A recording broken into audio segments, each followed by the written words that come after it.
হয়েছে। আর ৯৯ ভাগ কার কাছে? আল্লাহর কাছে।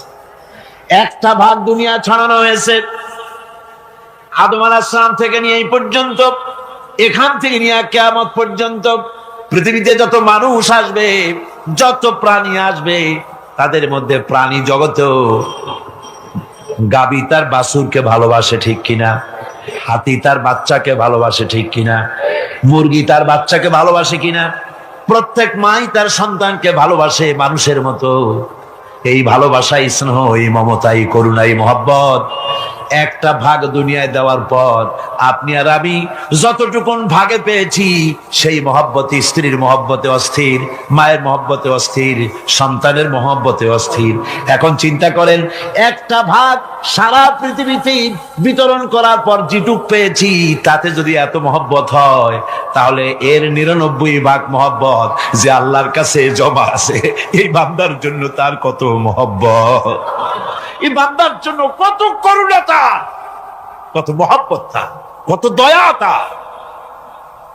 এজন্য আল্লাহ রাব্বুল আলামিন বলেছেন, নাব্বি ইবাদি আন্নী আনাল গফুরুর রহিম।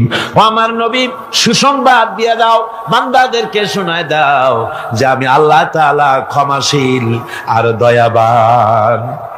হুজুর কাঁদতেছিলেন, হযরত ওমর রাদিয়াল্লাহু তাআলা আনহু এসে দেখেন হুজুর একা কাঁদতেছে। হুজুর জিজ্ঞেস করছেন, হযরত ওমর জিজ্ঞেস করলেন, হুজুর আপনি কাঁদেন কেন একা একা? হযরত ওমর বলেন, আমি যখন প্রশ্ন করলাম, নবীজি বললেন, আমার কাছে কিছু আগে জিবরাইল এসেছিলেন।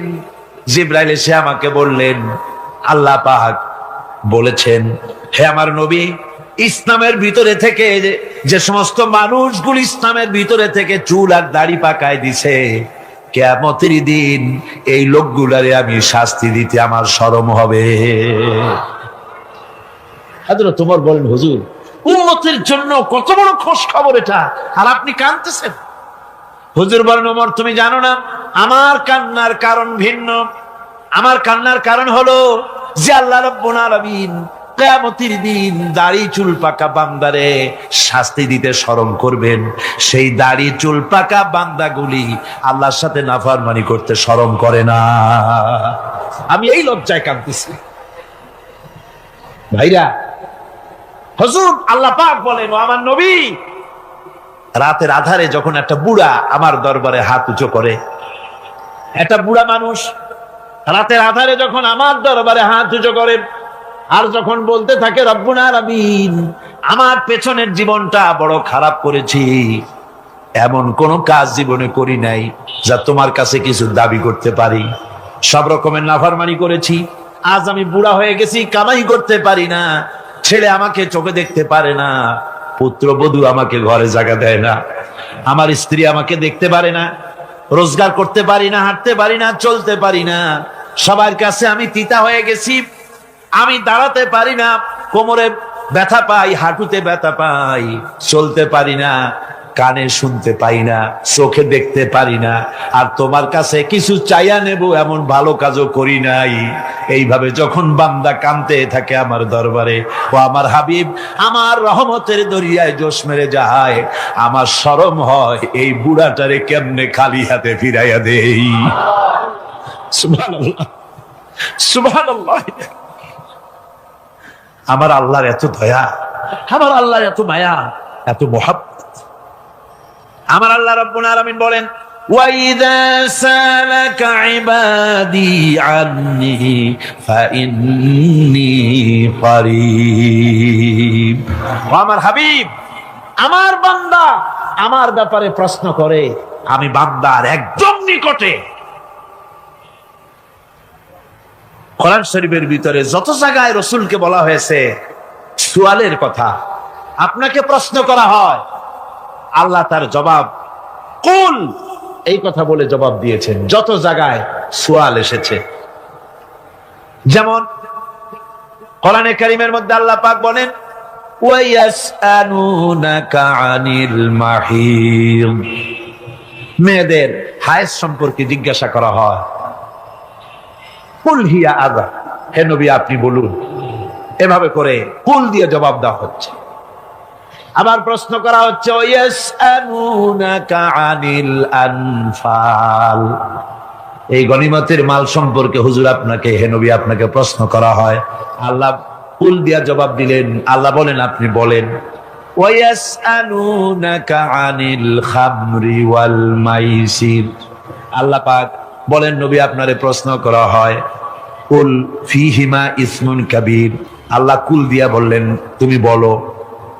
আবার বলা হলো ওয়াসআলুনাকা আনিল আহিল্লা কুল হিয়া মাওয়াকিতু লিন্নাস, ও নবী আপনাকে প্রশ্ন করা হয় চাঁদের ক্রমবর্ধমান এবং ক্রমহ্রাস, এই যে বাড়ে আর কমে, পূর্ণিমা হয় অমাবস্যা হয়, কেন হয় আপনি বলুন। কুল, আপনি বলেন এটা আমি অক্ত এবং সময়, বছর আর দিন গণনা করার জন্য পৃথিবীবাসীদের জন্য বিনা পয়সায় একটা ক্যালেন্ডার বানাইয়া আকাশে ঝুলাই রেখেছি।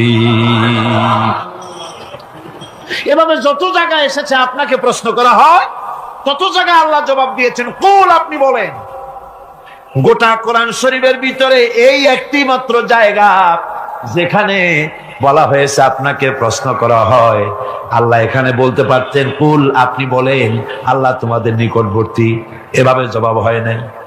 এটা কায়দাটা হলো এই, আল্লাহ বলতেছেন ওয়াইজা সালাকা ইবাদি, ও আমার নবী প্রশ্ন তো আমার বান্দারা আমার ব্যাপারে করেছে, এবার আপনার জবাবের কোনো দরকার নাই, প্রশ্ন আমার ব্যাপারে, আমি নিজে জবাব দিয়ে দেই। ফা ইন্নী কারীব, ও বান্দা আমার ব্যাপারে প্রশ্ন করেছিস, জবাব আমি দেই, আমি তোর সবচাইতে বেশি নিকটে। সুবহানাল্লাহ, কত নিকটে?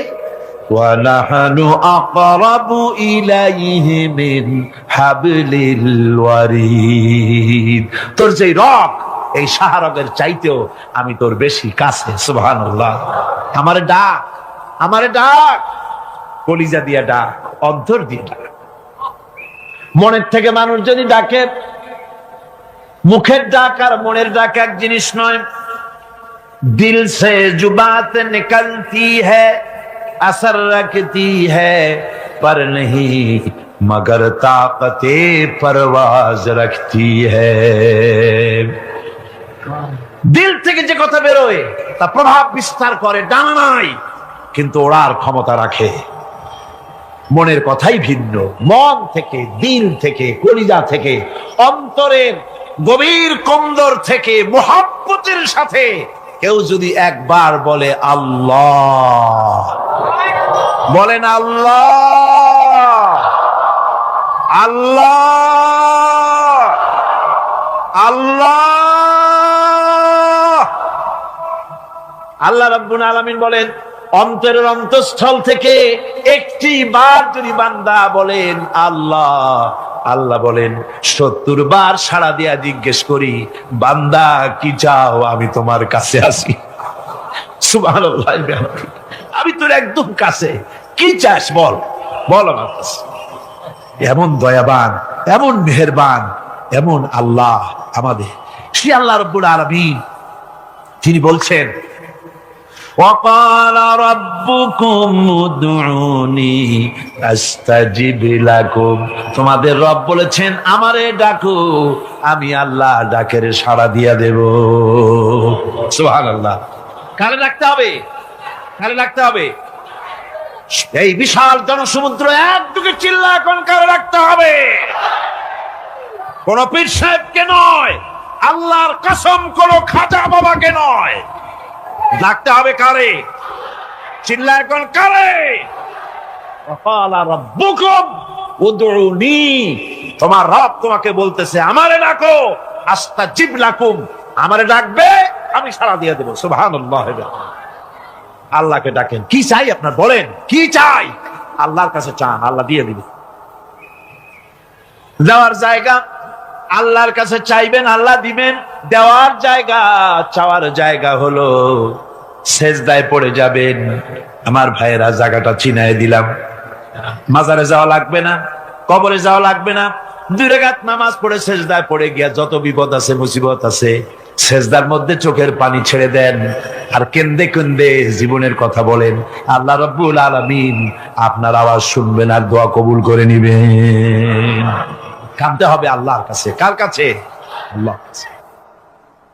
সুম্মা ইস্তাগফিরুল্লাহ, আর এরপরে সে যদি আমি আল্লাহর কাছে ক্ষমা চাই, ইয়াজিদিল্লাহ গফুরার রহিমা, সে আমি আল্লাহকে গফুর এবং রহিম হিসাবে পাবে। সুবহানাল্লাহ। আল্লাহকে গফুর এবং রহিম হিসাবে পাওয়া যাবে।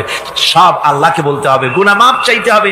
এই জন্য হুজুর সাল্লাল্লাহু আলাইহি ওয়াসাল্লাম দৈনিক 100 বার তওবা পড়তেন। কোন হাদিসে আছে 70 বার, কোন হাদিসে আছে 100 বার তওবা পড়তেন। নামাজের পরে তো প্রত্যেক নামাজই পড়তেন হুজুর। সালাম ফিরাতেন আর সাথে সাথে বলতেন আল্লাহু আকবার, আস্তাগফিরুল্লাহ, আস্তাগফিরুল্লাহ, আস্তাগফিরুল্লাহ। মনে থাকবে আপনাদের? মনে থাকবে? সালাম ফিরাইয়া কি বলবেন? না, সালাম ফিরাবার সাথে সাথে বলবেন আল্লাহু আকবার, তারপরে পড়বেন আস্তাগফিরুল্লাহ, আস্তাগফিরুল্লাহ, আস্তাগফিরুল্লাহ। তওবা করবেন, আল্লাহর কাছে সবসময় গুনাহ মাফ চাইতে থাকবেন, বিনীত থাকবেন। আল্লাহকে পাওয়া যাবে, তাকে রহিম হিসেবে পাওয়া যাবে। সুতরাং ঈমান বিল্লাহ, আল্লাহর প্রতি ঈমান আনলে পরে চতুর্থ নম্বরের যে উপকারটা হবে সেটা হলো হতাশায় ভুগবে না, নিরাশায় ভুগবে না, আশায় বুক বেঁধে উঠবে, ঈমান মজবুত হবে, আল্লাহর কাছে মানুষ বিনয়ী হয়ে যাবে। এবার পঞ্চম নম্বরের উপকার আমি বলছিলাম, ঈমান বিল্লাহ, আল্লাহর প্রতি ঈমান আনলে পরে অসংখ্য উপকার হয়, অসংখ্য বৈশিষ্ট্য আছে। এর 6টা উপকারের কথা আমি বলবো। কয়টা? অসংখ্য উপকারের ভিতরে প্রধান 6টি উপকারের কথা বলবো। এর বললাম কয়টা? 4টে বলেছি। এবার বলো পঞ্চম উপকারের কথা। আল্লাহর প্রতি আপনি পূর্ব পশ্চিমে কতবার মুখ ঘোরালেন, এটাই কিন্তু আপনার আসল সৎ কাজ নয়। আসল সৎ কাজ হলো আল্লাহর প্রতি ঈমান আনা। এই ঈমানের ব্যাপারে 3টা দিন আমরা পার করে দিলাম, এখনো কথা শেষ হয় নাই। আল্লাহর প্রতি ঈমান আনলে পরে যে উপকারটা হবে পঞ্চম নম্বরে, সেটা হলো কঠোর এবং কঠিন বিপদের ভিতরে বান্দার ভিতরে অবিচলতা এবং ধৈর্যের সৃষ্টি হয়ে যাবে। আলহামদুলিল্লাহ। কঠিন বিপদ মুসিবত আসলে পরে সে অবিচল থাকবে। সারা দুনিয়ার বিপদ আপদ, শত্রুতা, দুঃখ, কষ্ট, মুসিবত, জুলুম, নির্যাতন সবকিছু পাহাড়ের মতো উঁচু হয়ে তাকে ঘিরে ফেলবে, কিন্তু তাকে এক চুলও নাড়াতে পারবে না। আলহামদুলিল্লাহ। সারা পৃথিবী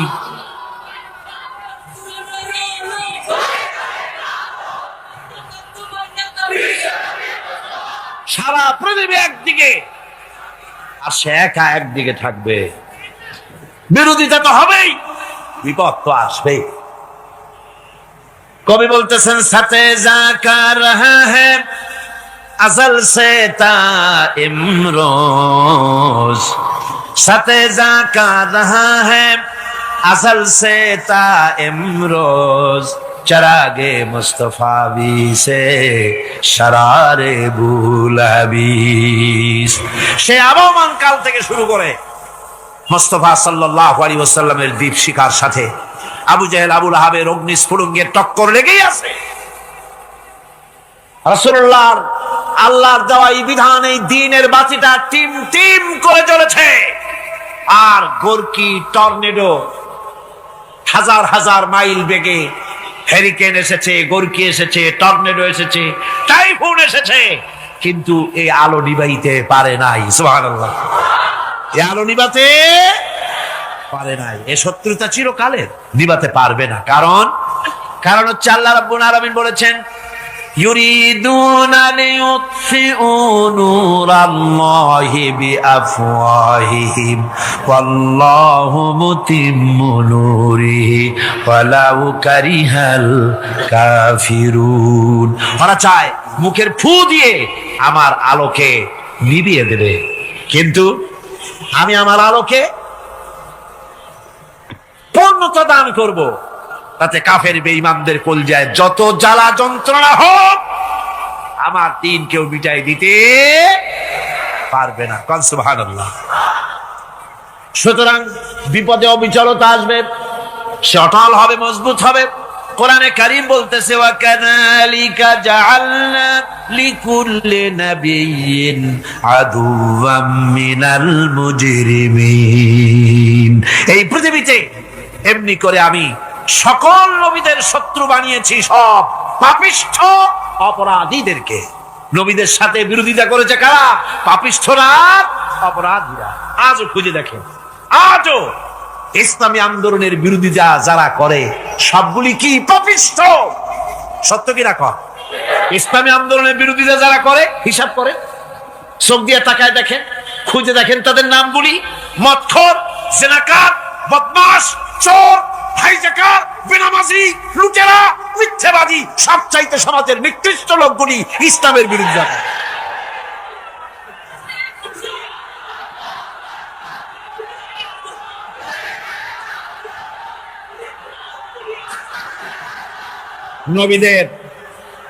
নবীদের শত্রু আল্লাহ বলেন সব যুগে নবীদের সাথে শত্রুতা করেছে পাপিষ্ঠরা। আল্লাহর কথা, কার কথা?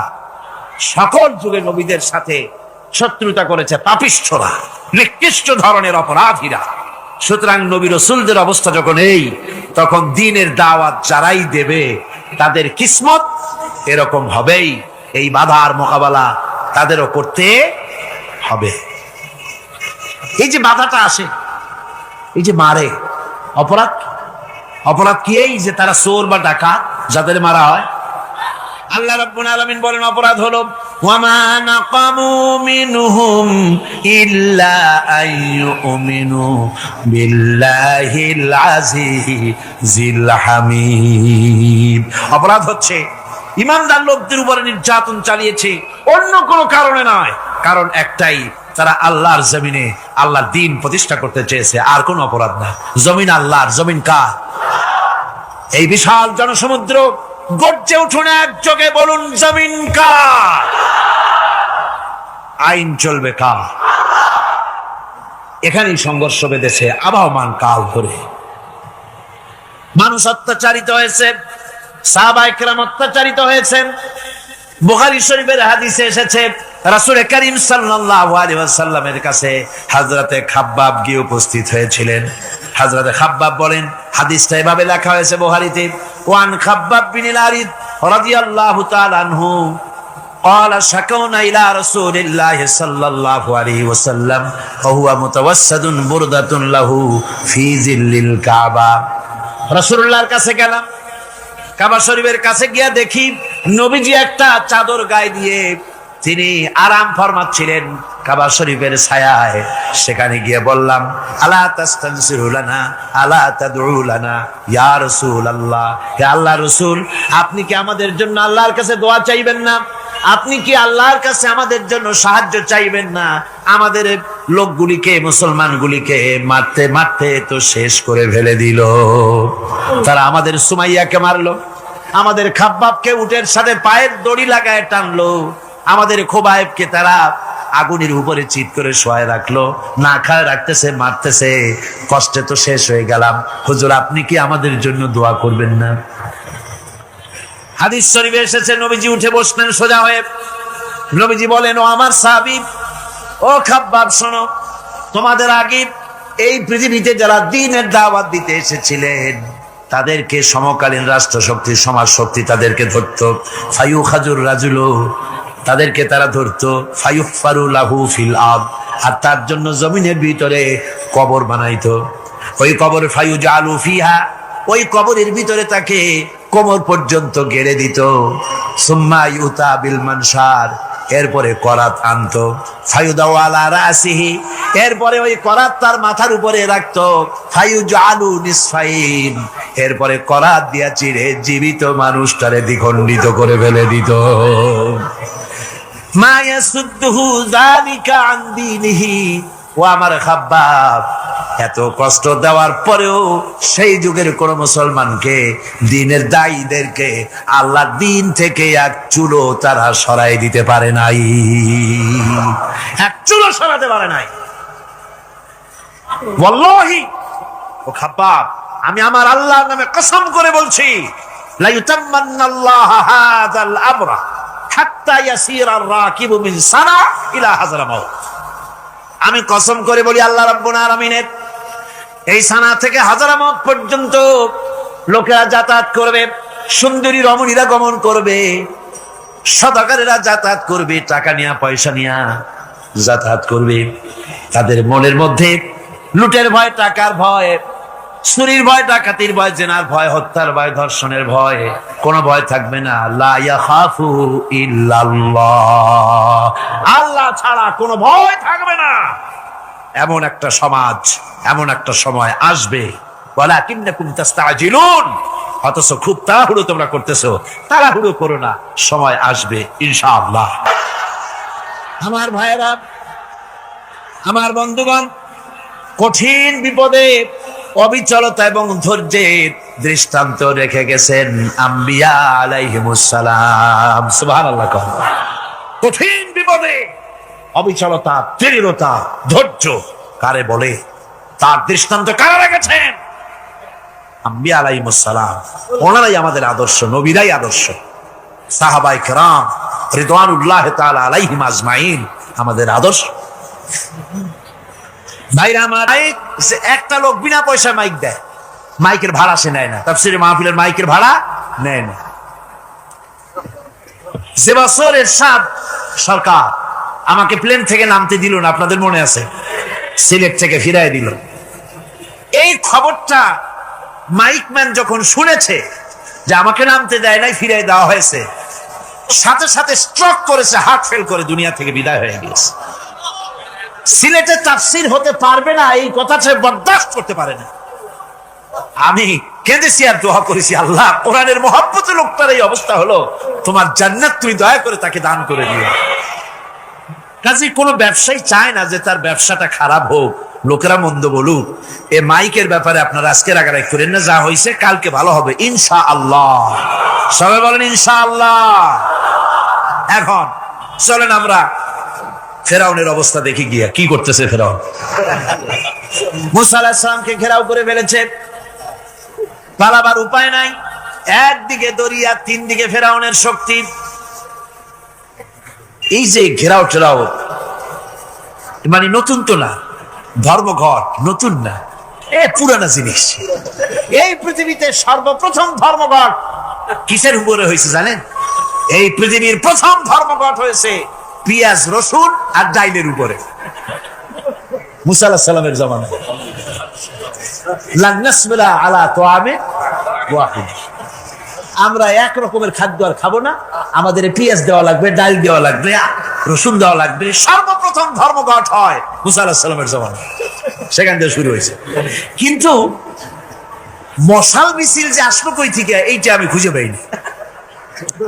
পরে প্রত্যেকটা জিনিসের তো ইতিহাস আছে, আমি খুঁজতে খুঁজতে পেলাম। আমি জানি না এর ইতিহাস মূলে কোথায়, কিন্তু আমি যদ্দূর খুঁজে পাইছি সেটা হলো মশাল মিছিলের আবিষ্কার হয়েছে লঙ্কায় রাবণের সময়। হনুমানের লেজে আগুন দিয়া তারপরে লঙ্কা কাণ্ড ঘষালো, নামই আছে লঙ্কা কাণ্ড। হনুমানেরা লেজে আগুন দিয়ে রাবণ যে লঙ্কায় মশাল মিছিল করেছিল হনুমানদের দিয়া, ওই হনুমানের ওই সিস্টেমটা এখনো আমাদের দেশে চালু আছে। এইটা আসলে কোন ভদ্রলোকের এই মিছিল হওয়া উচিত না। আগুন নিয়ে কিসের মিছিল? আগুন হলো জাহান্নামের প্রতীক। আগুন কিসের প্রতীক? জাহান্নামের প্রতীক। যদিও আমাদের উপকারে লাগে, কাজে লাগে। সুতরাং আমরা যা করব, প্রত্যেকটা জিনিসের পেছনে সুন্নতে নববীর কোন না কিছু থাকতে হবে। কথা বুঝতে পেরেছেন? তিন দিক থেকে ঘেরাও হয়ে গেছে, পালাবার কোন রাস্তা। হযরতে মুসা আলাইহিস সালামের কাছে উম্মতেরা বললেন, পালাবার তো কোনো পথ নাই, এখন উপায়টা কি? আমাদের তো আর উপায় নাই। মুসা আলাইহিস সালাম দেখেন বিপদে পড়ে গেছেন, কিন্তু ধৈর্য হারান নাই, ভয় পান নাই। ভয় পাইছিলেন? ভয় পেয়েছেন? প্রশ্নই ওঠে না। মুসা আলাইহিস সালাম, আল্লাহ পাক যাদেরকে বলেছেন উলুল আযম রাসূল, যাদের বলেছেন তার মধ্যে হযরত মুসা একজন উলুল আযম পয়গম্বর। চারটিখানি কথা না, আল্লাহ কথা বলছেন তার সাথে, কালিমুল্লাহ তিনি। সুবহানাল্লাহ। মুসা আলাইহিস সালাম শোনালেন, কাল্লা ইন্না মাইয়া রাব্বি সায়াহদিন। কখনো নয়, আমার উম্মতেরা ভয় পেও না, আমার রব অবশ্যই আমাকে পথ দেখাবে। সুবহানাল্লাহ। তিন দিক থেকে শত্রু, একদিকে দরিয়া, পালাবার কোন রাস্তা নাই। সেখানে দৃঢ়তার সাথে তিনি বলছেন, অবশ্যই আমার আল্লাহ আমারে পথ দেখাবে। সুবহানাল্লাহ। নবীরা এই দৃঢ়তা দেখিয়েছেন, অবিচলতা দেখাইছেন। আল্লাহ পাক মুসা আলাইহিস সালাম যখন এই দৃঢ়তা দেখালেন, এই অবিচলতা দেখালেন, সঙ্গে সঙ্গে জিবরাইল এসে হাজির হয়ে গেলেন। আল্লাহ পাক বলেন, ফাআওহাইনা ইলা মূসা আন আদরিব বিআসাকাল বাহরা ফানফালাকা ফাকানা কুল্লু ফিরকিন কাত্তাউদিল আযীম। মূসা আলাইহিস সালামকে আমি ওহী নাযিল করলাম, তাকে বললাম হাতে যে লাঠি আছে এই লাঠি দিয়ে আঘাত করো দরিয়ার উপরে। দরিয়ার উপরে আঘাত করলেন, একটা রাস্তা হয় নাই, 12টা রাস্তা তৈরি হয়ে গেল। আর দেওয়ালগুলা পাহাড়ের মতো উঁচা হয়ে গেল। দরিয়ার ভিতরে পাহাড়ের মতো উঁচা মজবুত 12টা রাস্তা। এবার মুসা আলাইহিস সালাম তার দলবল নিয়ে চললেন। আল্লাহ রাব্বুল আলামিন বলেন, ওয়া আনজাইনা মূসা ওয়া মান মাআহু আজমাইন। মুসা এবং তার সাথী সঙ্গীদেরকে আমি পার করে দিলাম। মুসা আলাইহিস সালাম এবং তার সাথী সঙ্গী নিয়ে যখন দরিয়ার মাঝখানে আসছে, ফেরাউন তার দলবল নিয়ে এসে গেছে। আসে দেখে নদীর মধ্যে রাস্তা। বাবা, খুব তো কায়দা। ও মনে করছে ওর বাজানের তৈরি করা ডিস্ট্রিক্ট বোর্ডের রাস্তা।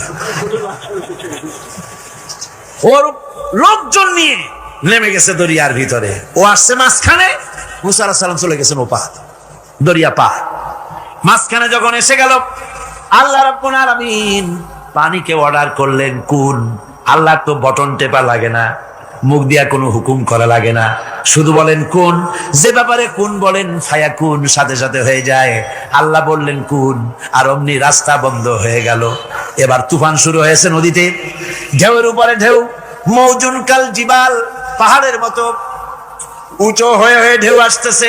দলবল ঘোড়া আর অস্ত্রপাতি যা ছিল সব মরিয়া শেষ। এবার ফেরাউন একা উপরে ওঠে আর নিচে নামে, পানি খেতে খেতে পেটের কাম সারা। জনমের খাওয়া খাইছে পানি, এখন জান যায়, বাঁচবার আর উপায় নাই, বাঁচবার আর উপায় নাই। ফেরাউন তার নিজের জীবন সম্পর্কে হতাশ হয়ে গেল। এবার ফেরাউন বলতেছে, আমানতু আন্নাহু লা ইলাহা ইল্লাল্লাযী আমানাত বিহি বানু ইসরাঈল। আমি ঈমান আনলাম, আমি ঈমান আনলাম আল্লাহ ছাড়া কোনো ইলাহা নাই। ওই আল্লাহর উপর ঈমান আনলাম যে আল্লাহর উপরে ঈমান এনেছে বনি ইসরাঈলেরা। আল্লাহ যাতে ঠিক পায় যে কোন আল্লাহর উপর ঈমান আনছে। বনি ইসরাঈলের আল্লাহর উপর ঈমান আনলাম। আল্লাহ, এই তো মুসলমান হয়ে গেছি, এরপরও আমার সুবাও কেন? আল্লাহ রাব্বুল আলামিন জবাবে বলেন, আল আন, এখন ওয়াকাদ আসাইতা ক্বাবলু ওয়া কুনতা মিনাল মুফসিদিন। এখন ঈমান আনার কথা বলছো, অথচ যুগের পর যুগ, বছরের পর বছর ধরে আমার মানুষের উপরে মন গড়া আইন চালায়েছ, আমার পয়গম্বরের সাথে বেয়াদবি করেছ। আজ তোমাকে আমি ছাড়ছি না, তোমাকে আজকে ছেড়ে দেব না। আমি তোমাকে মারব। আর সমস্ত প্রাণীগুলিকে, স্থলচর প্রাণীগুলিকে আল্লাহ পাক অর্ডার দিয়া দিলেন, এই ফেরাউনের লাশকে ডুবাবি না, পচাবি না, খাবি না। আলিয়াউমা নুনাজ্জিকা বিবাদানিক, আমি তোমার শরীরে বাঁচায় দেব। পোকে খাবে না, পানিতে পচবে না, মাছে খাবে না, কুমিরে খাবে না, দুনিয়ার কোনো পশুতে খাবে না। আমি তোরে শুটকি বানাইয়া রাখবো, যাতে করে দুনিয়ার সমস্ত ফেরাউন যত যুগে যুগে আসে তোরে দেখে যেন হেদায়েত নিতে পারে। ফেরাউনকে আল্লাহ শুটকি বানায় রাখছে। আমি ফেরাউনদের লাশ দেখেছি ব্রিটিশ মিউজিয়ামে। ফেরাউন তো একটা না, অনেকগুলা, আসলটারে অবশ্য দেখিনি। ব্রিটিশ মিউজিয়ামে ওই ফেরাউন গুলার লাশ যখন অসুবিধা হয়, মমিগুলি, তখন ইংল্যান্ডে নিয়ে যায় চিকিৎসা করাবার জন্য।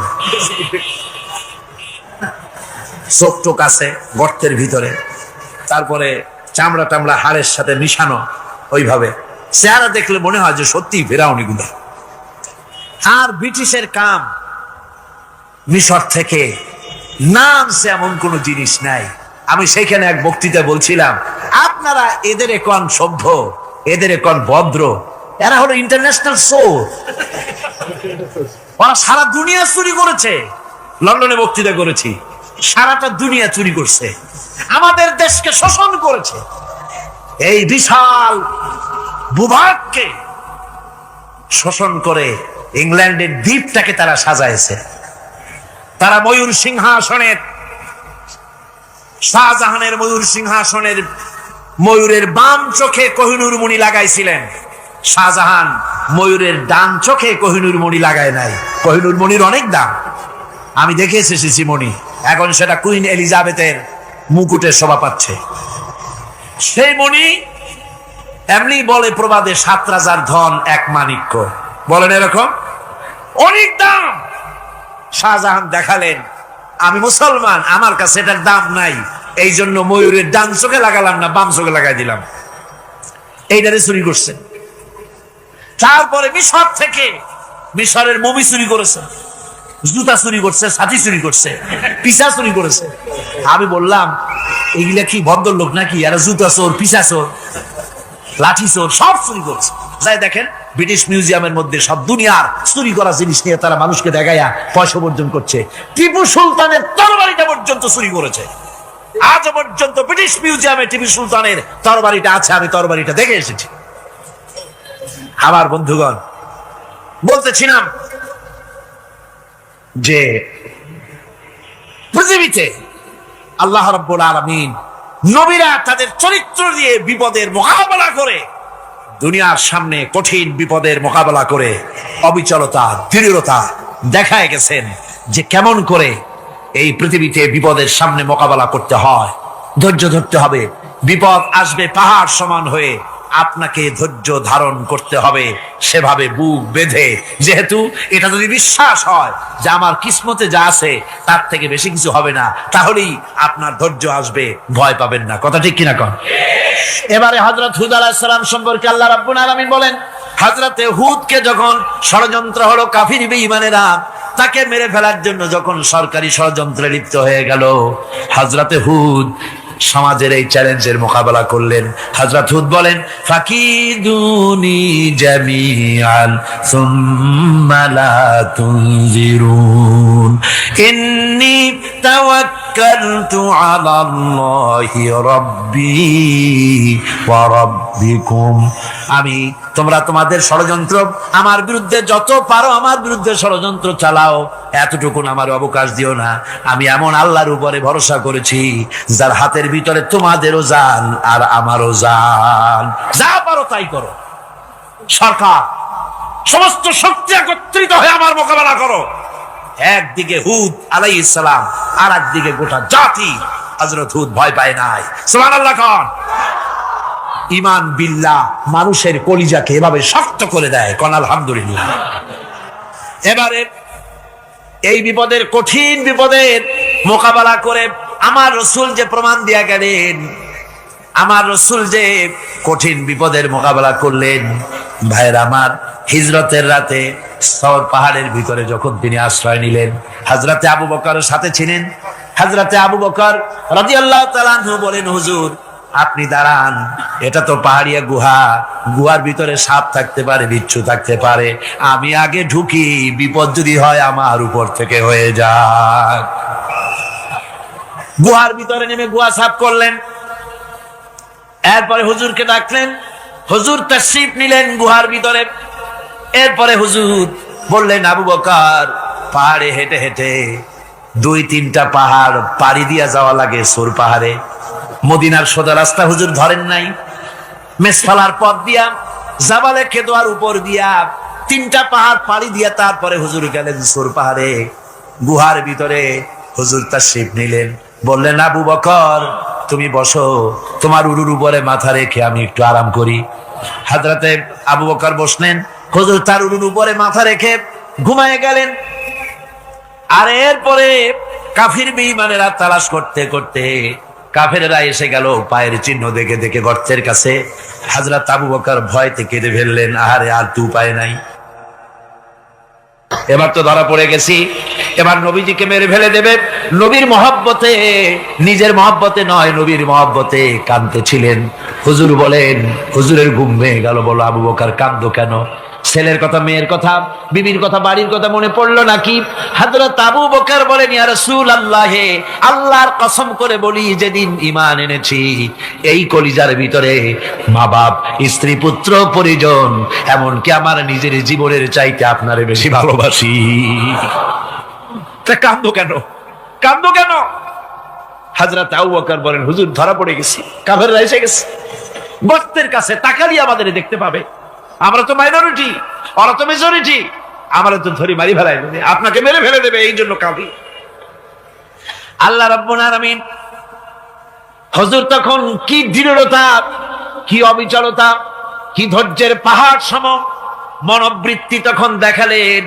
আল্লাহ কোরআন শরীফে চিরকাল যাতে মানুষেরা হেদায়েত নিতে পারে, সেজন্য হুজুরের কথা উঠাই দিলেন কোরআনে। আল্লাহ পাক বলেন, ইযহুমা ফিল গার ইয ইয়াকুলু লিসাহিবিহি লা তাহজান ইন্নাল্লাহা মা'ানা। ও বন্ধু, ভয় পেও না, আল্লাহ আমাদের সাথে আছেন। সুবহানাল্লাহ। আল্লাহ আমাদের সাথে আছেন, আমরা মাইনরিটি নই, আমরা মেজরিটি। আল্লাহ আছে আমার সাথে, ভয় পাওয়ার কোনো কারণ নেই। সুবহানাল্লাহ। আল্লাহ পাক বলেন, ফাআনসালাল্লাহু সাকিনাতাহু আলাইহি ওয়া আইয়াদাহু বিজুনুদিন লাম তারাওহা। আমি এদের অন্তরের ভিতরে আমি শান্তি নাজিল করে দিলাম, প্রশান্তি দিয়া দিলাম, আর আমি সাহায্য করলাম, আর এমন সব সৈন্য পাঠায় দিলাম যে সৈন্যগুলি তোমরা দেখতে পাও নাই। সুবহানাল্লাহ ওয়া বিহামদিহি। ভাইরা আমার, রাসূল করিম সাল্লাল্লাহু আলাইহি সাল্লাম এই বিপদের মাঝে, চরম বিপদের মাঝে অবিচলতা, দৃঢ়তা, কঠিন আত্মনির্ভরতা দেখিয়েছেন। এগুলি হলো ঈমানের পঞ্চম নম্বরের উপকারিতা। আল্লাহর প্রতি ঈমান আনলে এভাবে পাহাড় সম ঈমান মজবুত হয়ে যায়। জেলের পরোয়া করি না, ফাঁসির পরোয়া করি না, শহীদ হওয়ার পরোয়া করি না, মেরে ফেলে দেবে, উড়ায় দেবে, হত্যা করবে, পরোয়া করি না। পরোয়া করি কেবলমাত্র কাকে? জেনে বলেন কারে? এইরকম মুসলমান হাজার হাজার লাখ লাখ দরকার নাই, 313 জন যথেষ্ট। কয়জন যথেষ্ট? 313 জন যথেষ্ট। বদলে যারা জান দিয়ে, মাল দিয়ে দিনকে প্রতিষ্ঠিত করেছিলেন, এরকম 313 জনই যথেষ্ট ছিল। এই দৃঢ়তা, এই অবিচলতা, এই ঈমান, এই ধৈর্য শিক্ষা দেয়, এই উপকার করে ঈমান বিল্লাহ। আল্লাহর প্রতি ঈমান আনলে এভাবে পাহাড়ের মতো শক্ত হয়ে যায় কলিজা। কোন আলহামদুলিল্লাহ। আমার বন্ধুগণ, এবার আমি বলবো সর্বশেষ উপকারের কথাটা বলি, মোনাজাত ছেড়ে দেব। কয়টার কথা বলছিলাম? উপকার 6টা।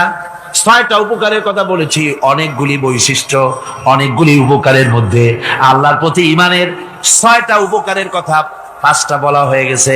এবার 6ষ্ঠ নম্বর এবং শেষ নম্বর, এটা হচ্ছে আল্লাহর প্রতি ঈমান আনলে পরে তার দ্বারা সবচাইতে বেশি ফায়দা পায় সমাজ এবং রাষ্ট্র। বল আলহামদুলিল্লাহ, বল আলহামদুলিল্লাহ। আল্লাহর প্রতি ঈমানের দ্বারা নৈতিক সংশোধন হয় এবং রাষ্ট্র আর সমাজ সবচাইতে বেশি উপকৃত হয়। কারণ হলো ঈমানদার ব্যক্তি আল্লাহর প্রতি যে ঈমান এনেছে, তার মনের মধ্যে ধারণা এটা হয়, আমার কোনো কাজ তো গোপন থাকে না। ইন্নাল্লাহা লা ইয়াখফা আলাইহি শাইউন ফিল আরদি ওয়ালা ফিস সামা। আল্লাহর কাছে গোপন বলতে কিছু নাই, আকাশেও নাই, জমিনেও নাই, কোনো কিছু গোপন নাই। সুতরাং আমি যা করি সব আল্লাহ দেখেন এবং শোনেন। এমনকি মানুষ যে কল্পনা করে, সে কল্পনাও আল্লাহ টের পায় না নাকি? টের পায় কিনা? وَإِن تُبْدُوا مِنْ أَنفُسِكُمْ أَوْ تُخْفُوهُ يُحَاسِبْكُم بِهِ اللَّهُ। মনের ভিতরে যে কল্পনা করো, আল্লাহ পাক বলেন এই কল্পনারও হিসাব আমি রব্বুল আলামিন তোমার কাছ থেকে নেব। ফায়ুআযযিবু মান ইয়াশাউ, যারে খুশি শাস্তি দেব, আর যারে খুশি আমি maaf করে দেব। জোরে বলেন সুবহানাল্লাহ। ফায়াগফিরু লিমান ইয়াশা ওয়া ইউআযযিবু মান ইয়াশা, যারে খুশি maaf করব, যারে খুশি শাস্তি দেব, কল্পনারও হিসাব নেব। এই কথা মুমিনের যদি জানা থাকে তাহলে আর তার কোনো চিন্তা থাকে না, তার নৈতিক চরিত্র ভালো হয়ে যায়। কোন সুবহানাল্লাহ। আমার বন্ধুগণ, ইমানদার লোক, আল্লাহর প্রতি ইমান আসলে পরে সমাজ উপকৃত হয়, রাষ্ট্র উপকৃত হয়ে যায়। যেহেতু বান্দা জানে আমি দায়িত্বহীন কোনো কথা বলতে পারবো না, দায়িত্বহীন কোনো কাজ করতে পারবো না। আল্লাহ পাক বলেছেন মা ইয়ালফিযু মিন কাউলিন ইল্লা লাদাইহি রাকীবুন আতীদ। বান্দা এমন কোন কথা বলে না যে কথা আমার ফেরেশতারা রেকর্ড করে না রাখে। কাজী মুমিন ব্যক্তি আল্লাহর ভয়তে দায়িত্বহীন কথা বলবে না। নির্বাচন আসতে পরে রাস্তা সোনা দিয়ে বান্দায় দেব, এই করব সেই করব, না খাইয়া কেউ মরবেন না।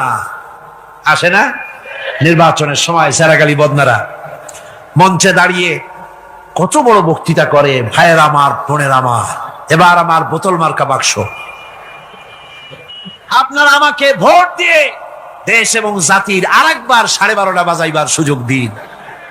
এবার ক্ষমতায় গেলে কেউ না খাইয়া মরবেন না, কিন্তু কি খাইয়া মরবে তাও বলেন। এর মারফতি অর্থ হচ্ছে এই, ওরা যদি ক্ষমতায় যেতে পারে তাহলে বিষ খাইয়া হোক, গুলি খাইয়া হোক, কিছু না কিছু খেয়ে মরতে হবে। একেবারে খালি পেটে মরলে গ্যাস্ট্রিক হওয়ার সম্ভাবনা আছে। ঈমান বিল্লাহ যদি না থাকে, আল্লাহর ভয় যদি না থাকে, তাহলে দায়িত্বহীন কথা বলে। আর আল্লাহর ভয় যদি থাকে তাহলে নৈতিকতার সংশোধন হয়ে যায়, দায়িত্বপূর্ণ কথা বলে, মানুষকে ফাঁকি দেয় না। আমার বন্ধুগণ, আল্লাহ রাব্বুল আলামিন তার বান্দা যারা আল্লাহকে ভয় করে, সে ভয় করা বান্দাগুলির মনের মধ্যেই চিন্তা এসে যায়, আমি যেখানে থাকি না কেন আল্লাহ আমাকে দেখতেছেন, শুনতেছেন। রাতে হোক দিনে হোক যেখানে আছি আল্লাহ আমারে দেখতেছেন। আল্লাহ পাক বলতেছেন ওয়া হুয়া মাআহুম ইজ ইউবাইতুনা মা লা ইয়ারদা মিনাল কাওলি ওয়া কানা আল্লাহু বিমা ইয়ামালুনা মুহীতা। আল্লাহ পাক বলেন আমি তো আমার বান্দার নিকটে তখনও থাকি যখন সে গোপনে গোপনে রাতের বেলায় আমার মর্জির খেলাফ পরামর্শ করে। আমার মর্জির খেলাফ পরামর্শ করতেছে রাত্রে, আমি তো তখনও কাছে থাকি, ওটা আমি শুনি। ঈমান যদি আসে তাহলে এই সব কাজ থেকে সে বিরত থাকে। সে যদি কম হয় সেখানেও আল্লাহ, বেশিও যদি হয় সেখানেও আল্লাহ। এমন কোন জায়গা আছে নাকি চিটাগংয়ে যেখানে আপনি একটা আকাম করবেন আর আল্লাহ টের পাবে না? কোন আছে নাকি? আচ্ছা চট্টগ্রামে না থাকুক, বাংলাদেশের কোন জায়গা আছে নাকি? পার্বত্য চট্টগ্রামে যত পাহাড় আছে, উঁচু নিচে জায়গা আছে, ওই জায়গায় বোধহয় আছে নাকি? সারা পৃথিবীতে আছে কোথাও? আল্লাহকে ফাঁকি দেওয়ার জায়গা কোথাও? সব স্পষ্ট। আল্লাহ কি ঘুমায় নাকি? ঘুমায়? তার কাছে দিনও যা, রাতও তা, সমানে তিনি দেখতে পান, শুনতে পান, সবকিছু দেখতে পান, সবকিছু শুনতে পান। তাকে ফাঁকি দেওয়ার কোনো উপায় না। এই জন্য 6 নম্বরের উপকার যেটা হয় সেটা হলো সমাজ উপকৃত হয় ওই মানুষ দিয়ে যার মধ্যে ঈমান আছে। হযরত ওমর রাদিয়াল্লাহু তাআলা আনহু রাতের আধারে শেষ রাত্রে ঘুরতেছিলেন, দেখেন এক বাড়িতে কথা হচ্ছে, কথাবার্তার আওয়াজ পাওয়া যায়। মনে করলেন কোন অসুখ বিসুখ নাকি। ঘরে গিয়ে কান পাচ্ছেন দেওয়ালের সাথে, শুনতে পাচ্ছেন ভিতরে বুড়ি মা তার মেয়েকে বলছে এই মেয়ে ওঠ, উটের দুধ দোয়াই নিয়ে আসছি, এর মধ্যে পানি মিশা, তারপর সকালে বাজারে নিয়ে যা। মেয়ে বলছে মা এই কামটা আমি পারবো না। কেন পারবি না? হযরত ওমর ফরমান জারি করেছেন, দুধে পানি মিশাতে নিষেধ করেছে, কাজে এই কাজটা আমি পারবো না। আরে বেটি, আমিরুল মুমিনিন দেখ এখন কোথায় যায়, ঘুমায় আছে, সে কি দেখতেছে নাকি যে পানি মিশাই না কি মিশাই?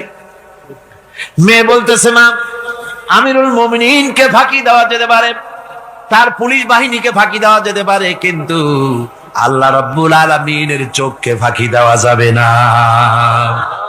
হযরত ওমর এই কথা শুনে বাড়ি চলে গেলেন, আর নিজের ছেলেকে ডেকে বললেন, ছেলে আমার, অমুক জায়গায় একটা বাড়ি আছে, সেখানে একটা যুবতী মেয়ে আছে, ওই মেয়েটার বিয়ে হয়েছে কিনা শোনো, যদি বিবাহ না হয়ে থাকে তুমি তোমার নিজের বিয়ের প্রস্তাব দাও।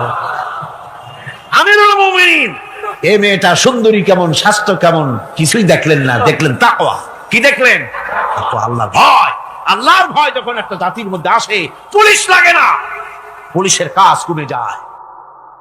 60,000 সৈন্য তাদের অশ্ব নিয়ে, তাদের উষ্ট্র নিয়ে, তাদের মালপত্র নিয়ে, জাহাজের সামান নিয়ে শ্রাবণের খরস্রোতা নদী, উত্তাল তরঙ্গমালায় ভরা নদীর উপর থেকে এই সাহাবীরা পাড়ি দিয়ে ওপার চলে গেলেন।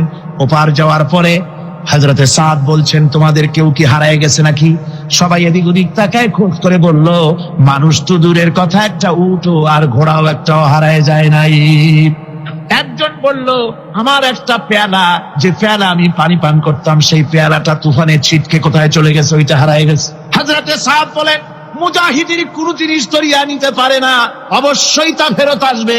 এই কথা তিনি বলতেছিলেন, হঠাৎ করে দরিয়ার কিনারে একটা আওয়াজ হলো, দেখা গেল তুফানের ভিতরে সেই হারানো বাটিটা তাদের মধ্যে বেরিয়ে এসেছে। আল্লাহু আকবার! মুজাহিদদেরকে সাহায্য করেন স্বয়ং আল্লাহ রাব্বুল আলামিন। আফ্রিকার জঙ্গলের কাছে ভিন্ন ইতিহাস, জঙ্গলের কাছেই মুসলমানদেরকে থাকতে দেওয়া হয়েছিল। মনে করা হয়েছিল জঙ্গলের সমস্ত হিংস্র প্রাণীরা এই মুসলমানদের শেষ করে দেবে, যুদ্ধ করা লাগবে না। হযরতে সাদ সে অবস্থা বুঝতে পারলেন, তিনি একটা মঞ্চ তৈরি করলেন। সেই মঞ্চের উপরে দাঁড়ায় জঙ্গলের প্রাণীদের দিকে লক্ষ্য করে তিনি নোটিশ জারি করে দিলেন, বললেন, ইয়া আইয়াতুহাল হাশারাতু ওয়াস-সিবাউ নাহনু আসহাবু রাসূলুল্লাহ সাল্লাল্লাহু আলাইহি ওয়াসাল্লাম। হে জঙ্গলের হিংস্র প্রাণীরা, আমরা আল্লাহ রাসূলের সাহাবী, ফাইন্না নাজিলুনা ফামান ওয়াজাদনা বাদাহু কাতালনাহু। আমরা রাসূলের সাহাবী, এইখানে আল্লাহর দ্বীনকে কায়েম করার জন্য আমরা এসেছি, আল্লাহর কলেমার আওয়াজ নিয়ে আমরা এখানে রাত কাটাবো।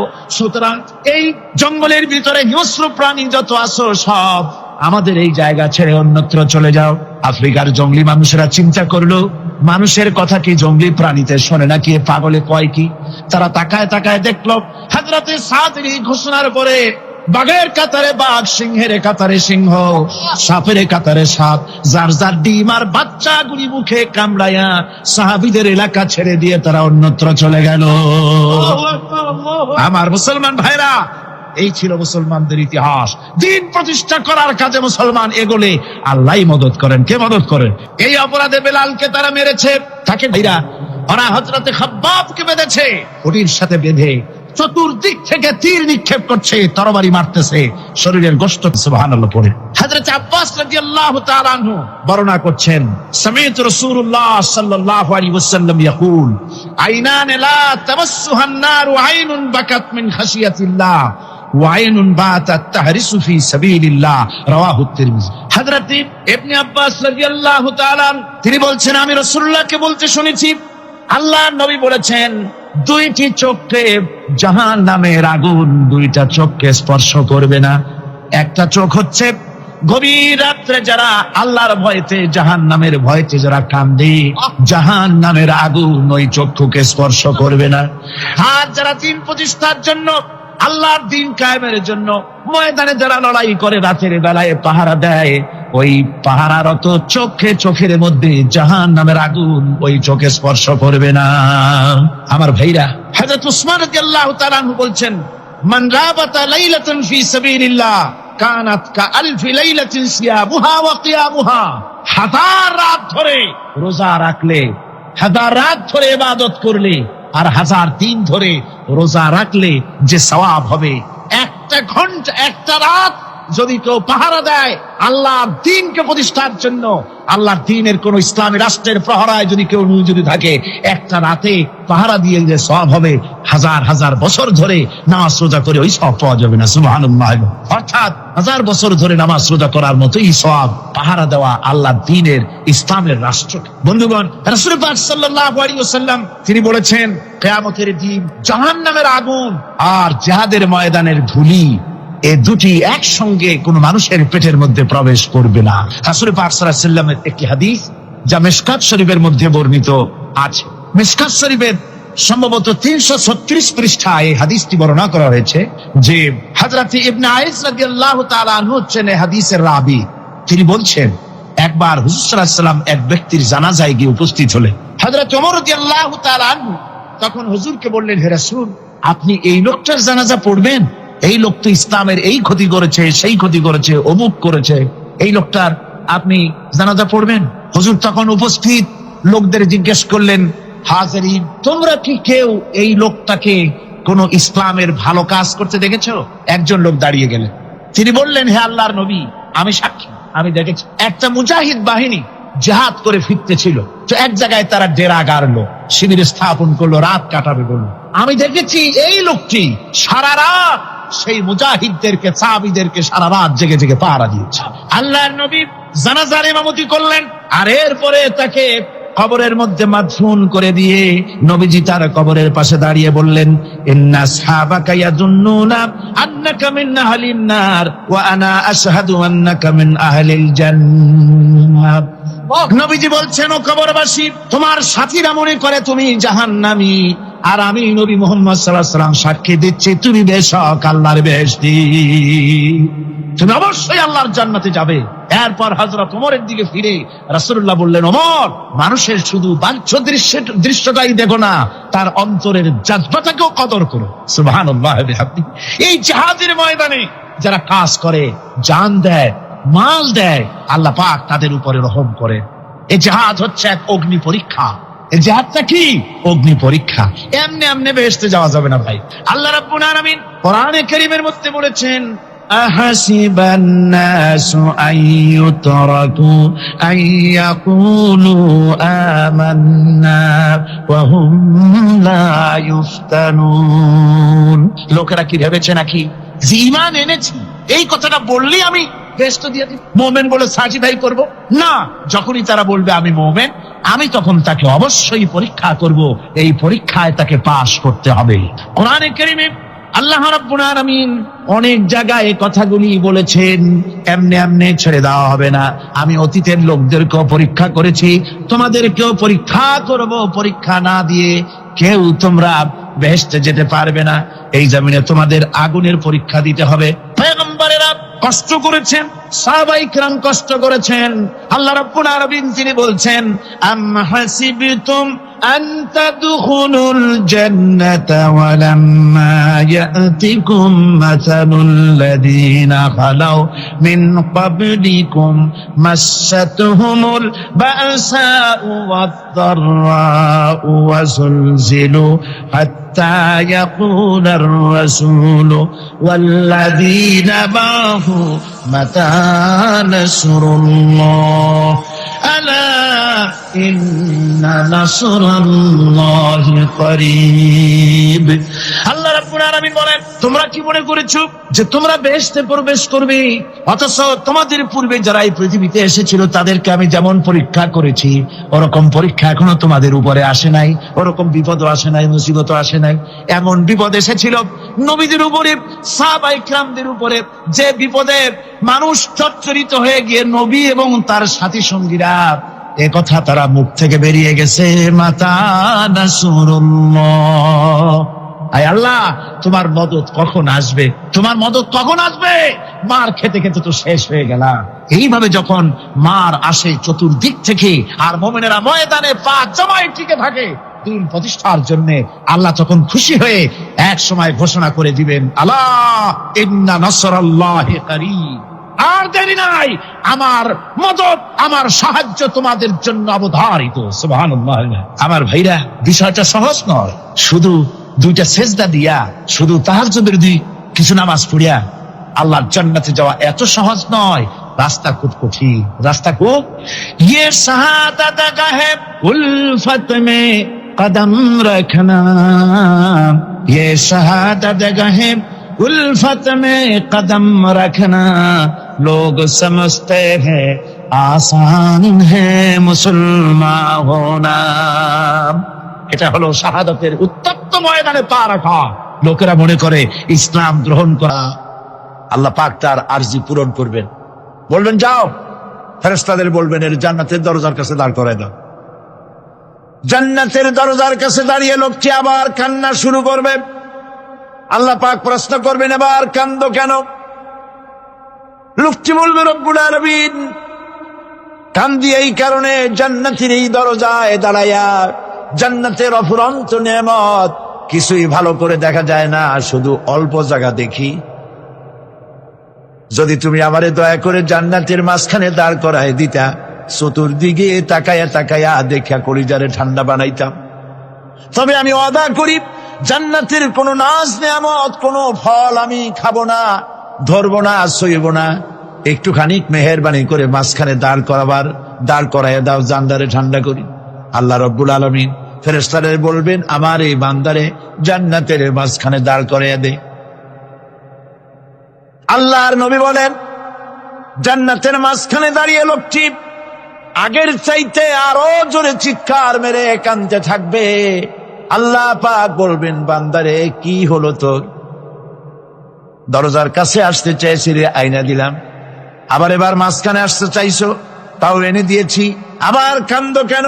লোকটি বলবে রব্বুল আলামিন এবার কান্দি এই জন্যে তুমি যখন দয়া করে একটিবার জান্নাতের মাঝখানে এনে আমাকে দাঁড় করায় দিয়েছো, তুমি রহমান রহিম গফুরুর রহিম, এই জান্নাত থেকে আবার আর বাইর করে দিও না। আল্লাহ রাব্বুল আলামিন বলবেন ও আমার বান্দারে, আমার এই জান্নাত তোর খুব পছন্দ হয়েছে নাকি? লোকটি বলবে রব্বুল আলামিন কলিজা ঠান্ডা হয়ে গেছে, ভাবতেও পারি না এই জান্নাত এত সুন্দর। আল্লাহ পাক বলবেন বান্দারে এরকম একটি নয়, দুইটা নয়, তোর জন্য আমি 10টা জান্নাত এইরকম রিজার্ভ করে রাখছি। সুবহানাল্লাহ, সুবহানাল্লাহ। আল্লাহ পাককে ভয় করে পৃথিবীর সমস্ত পাপ থেকে যারা নিজেকে রক্ষা করবে আল্লাহ তাদের জন্য এই জান্নাত রেখে দিয়েছেন। সুবহানাল্লাহ। সেই জান্নাতের রিসিপশন আপনারা আন্দাজ করতে পারবেন না রিসিপশন কারে কয়। কি এর প্রধানমন্ত্রী আর প্রেসিডেন্ট, 4-5টা পুলিশ আর আর্মি আসে একটা ছট করে সেলুট মারলো, বাস শেষ হয়ে গেল, এরকম না। জান্নাতীদেরকে রিসিপশন দেওয়া হবে। জান্নাতীরা যখন আল্লাহর হুকুমে জান্নাতের দিকে যেতে লাগবে, আর যখন জান্নাতের কাছে চলে যাবে আল্লাহ রাব্বুল আলামিন শোনায় দিচ্ছেন হাত্তা ইযা জাউহা ফুতিহাত আবওয়াবুহা ওয়া ক্বালা লাহুম খাজানাতুহা সালামুন আলাইকুম তিবতুম ফাদখুলুহা খালিদিন। সুবহানাল্লাহ। জান্নাতীরা যখন জান্নাতে প্রবেশ করার দরজার মুখোমুখি হবে, তার রক্ষীগণ তখন বলবে সালামুন আলাইকুম, আল্লাহর শান্তি তোমাদের উপরে বর্ষিত হোক। সুবহানাল্লাহ। দুনিয়ার টাটকা টাটকা সুখগুলি 2 পা দিয়ে ঠেলে দিয়েছো, টাটকা সুখগুলি গ্রহণ করো নাই, হারাম খাও নাই, আল্লাহর দ্বীন কায়েমের জন্য রক্ত দিয়েছো, জীবন দিয়েছো, কষ্ট করেছো, আল্লাহকে ভয় করেছো। আমাদের সালাম গ্রহণ করো, জান্নাতের মধ্যে ঢুকে যাও চিরকালের জন্য। সুবহানাল্লাহ। আর বাইরে হওয়া লাগবে না, চিরকাল এই জান্নাতের মধ্যে তোমরা বসবাস করতে পারবে। আল্লাহ রাব্বুল আলামিনের ফেরেশতারা বলে দিবে। জান্নাতের মধ্যে আল্লাহ পাক হুরদের সঙ্গে জান্নাতীদের বিয়ের ব্যবস্থা করে দিবেন। কোরআনে কারিমে আল্লাহ পাক বলেন মুত্তাকিইনা আলা সুরুজিন মাসফুফাতিন ওয়া যাওয়াজনাহুম বিহুরিন ঈন। সামনাসামনি ভাবে সাজানো সারি সারি আসন সমূহের উপর তারা ঠেস লাগায় বসে থাকবে, আর আল্লাহ রাব্বুল আলামিন হুরদের সাথে জান্নাতীদের বিয়ের ব্যবস্থা করে দিবে। যেসব হুরের সঙ্গে বিয়ে হবে তাদের আল্লাহ পাক বিবরণ দিচ্ছেন কি রকম হবে তারা। লাম ইয়াতমিসহুন্না ইনসুন ওয়ালা জান, এর পূর্বে জিন এবং ইনসান এদেরকে কেউ স্পর্শ করে নাই। কি রকম তারা? কাআন্নাহুন্নাল ইয়াকুতু ওয়াল মারজান, যেমন ঝিনুকের ভিতরে মণিমুক্তা থাকে এইভাবে আল্লাহ পাক তাদেরকে পবিত্র করে রেখে দিয়েছেন। আমার প্রিয় ভাইরা, আল্লাহ রাব্বুল আলামিন কোরআনে কারীমের ভিতরে বলেছেন ফাবিআইয়ি আলা'i রাব্বিকুমা তুকাযযিবান। জান্নাত দান করে আল্লাহ পাক এবার জান্নাতীদেরকে সম্বোধন করে বলবেন, ইয়া ইবাদি লা খাউফুন আলাইকুমুল ইয়াওমা ওয়ালা আনতুম তাহজানুন। হে আমার বান্দারা, লা খাউফুন আলাইকুমুল ইয়াওম, আজ আর কোনো ভয় নাই। সুবহানাল্লাহ, সুবহানাল্লাহ। আজ আর কোনো ভয় নাই, কোনো চিন্তাও নাই, আরামে এই জান্নাতের মধ্যে বসবাস করো। এরপরে আল্লাহ পাক জিজ্ঞেস করবেন, ও আমার জান্নাতীরা, আমি যেসব ওয়াদা করছিলাম আমার ওয়াদা মোতাবেক সমস্ত নিয়ামত পেয়েছো? তারা বলবে হ্যাঁ পেয়েছি, সব নিয়ামত আপনার ওয়াদা মোতাবেক সব পেয়েছি। আল্লাহ রাব্বুল আলামিন বলবেন সব পাও নাই, ওয়ালাদাইনা মাজিদ, আমার কাছে আরো বেশি আছে। সুবহানাল্লাহ, আমার কাছে আরো বেশি আছে। জান্নাতীরা বুঝবে না সে আরো বেশিটা কি, এর থেকে আর বেশি কি। প্রিয় ভাই সব, নবী করিম সাল্লাল্লাহু আলাইহি সাল্লাম বলেছেন জান্নাতের সুখ আর শান্তি কোন চোখ নাই যা দেখেছে, যা কোন অন্তঃকরণ নাই যা কল্পনা করতে পেরেছে। এই জান্নাত মুত্তাকিদের জন্য আল্লাহ রাখছেন। সুবহানাল্লাহ। জান্নাতীরা ভাবতেও পারবে না সেই নিয়ামতগুলি কি। প্রিয় ভাই সব, সেই মুহূর্তে আল্লাহর নবী মুহাম্মদ রাসূলুল্লাহ সাল্লাল্লাহু আলাইহি ওয়াসাল্লাম বলবেন, রব্বুল আলামিন, আমার উম্মতেরা জান্নাতীরা বুঝতে পারে নাই আপনার কাছে কি নিয়ামত আরো বেশি আছে। আমার এই উম্মতেরা জান্নাতীরা আপনার ওয়াদা মোতাবেক সব পেয়েছে, কিন্তু একটি জিনিস এখনো তাদের কিসমতে হয় নাই। সে জিনিসটা হলো, যারা তার রবকে না দেখে শুধু কোরআন আর হাদিসের কথা শুনে আরবের ঘুম হারাম করে তাহাজ্জুদের নামাজ আদায় করেছিল, চোখের পানি ফেলেছিল, যারা জান্নাত দেখে নাই, জাহান্নাম দেখে নাই, আপনাকে ভয় করে যারা জীবন পরিচালনা করেছিল, যারা আপনাকে দেখে নাই, না দেখে শুধু কোরআন হাদিস বিশ্বাস করে যারা অকাতরে নিজেদের জীবন বিলায় দিয়েছিল, এই জান্নাতীরা এখন পর্যন্ত তার রবকে দেখতে পারে নাই। আল্লাহ রাব্বুল আলামিন তার সামনে থেকে ৭০,০০০ পর্দা সরে যাবে। আল্লাহ পাক বান্দাদের আরজি পুরা করার জন্য জান্নাতীদের সামনে তিনি জালোয়া ফরোজ হবে। কোরআন শরীফের ভিতরে আল্লাহ পাক বলে, জান্নাতীরা তারা আল্লাহর দিকে, জান্নাতীরা তার রবের দিকে তাকিয়ে থাকবে, আর রব তার বান্দাদের দিকে তাকায়া থাকবে। প্রাণ ভরে জান্নাতীরা রবকে দেখবে। সুবহানাল্লাহ, আল্লাহ পাককে দেখবে। প্রাণ খুলে আজ দোয়া করি, রব্বুল আলামিন, জান্নাতের যেই পরিবেশে, যেই জায়গায় তুমি দয়া করে তোমার গোলামদেরকে তুমি নিজেই দর্শন দিবে, দেখা দিবে। মনিব ও আমাদের রব, আজ এই বিশাল জনসমুদ্র নিয়ে তোমার দরবারে আবেগ ভরা কণ্ঠে বলি, যেই অনুষ্ঠানটি তুমি এমন মুবারক অনুষ্ঠান করবে যেখানে তুমি জান্নাতীদেরকে দেখা দিবে, ওই জান্নাতের কোনো একটি, ওই অনুষ্ঠানের কোন একটি কোনায় কানায় আমাদেরকেও দাঁড় করাইয়া দেখান তো।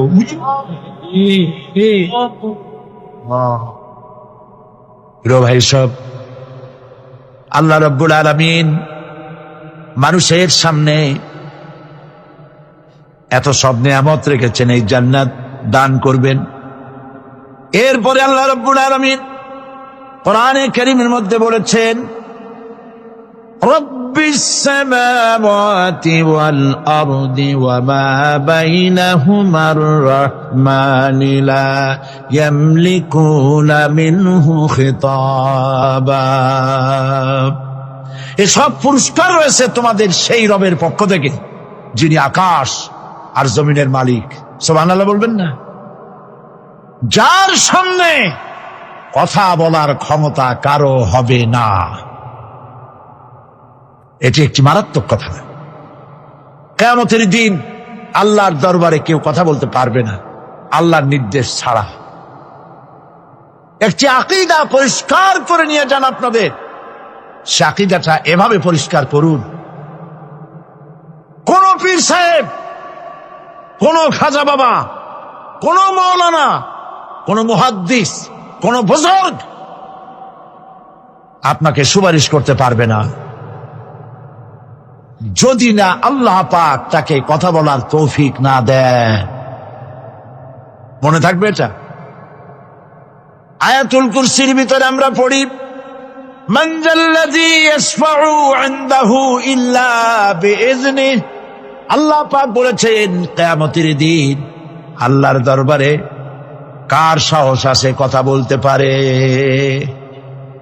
মান যাল্লাযী ইয়াশফাউ ইনদাহু ইল্লা বিইজনিহি। আল্লাহর অর্ডার ছাড়া, হুকুম ছাড়া আল্লাহর সামনে কথা বলার সেদিন কেউ থাকবে না। সুবহানাল্লাহ। কেউ কথা বলতে পারবে না। সুপারিশ করতে হবে আল্লাহ যারে বলেন তুমি করো, অমুকের জন্য করো, সেই ব্যক্তি শুধু তার জন্যই করতে পারবে, আর কেউ কথা বলতে পারবে না। সেই কঠিন হাসরের ময়দান, যেদিন শুধুমাত্র আল্লাহ পাক কথা বলবেন, আর যারে বলতে বলবেন সেই কেবলমাত্র বলতে পারবে।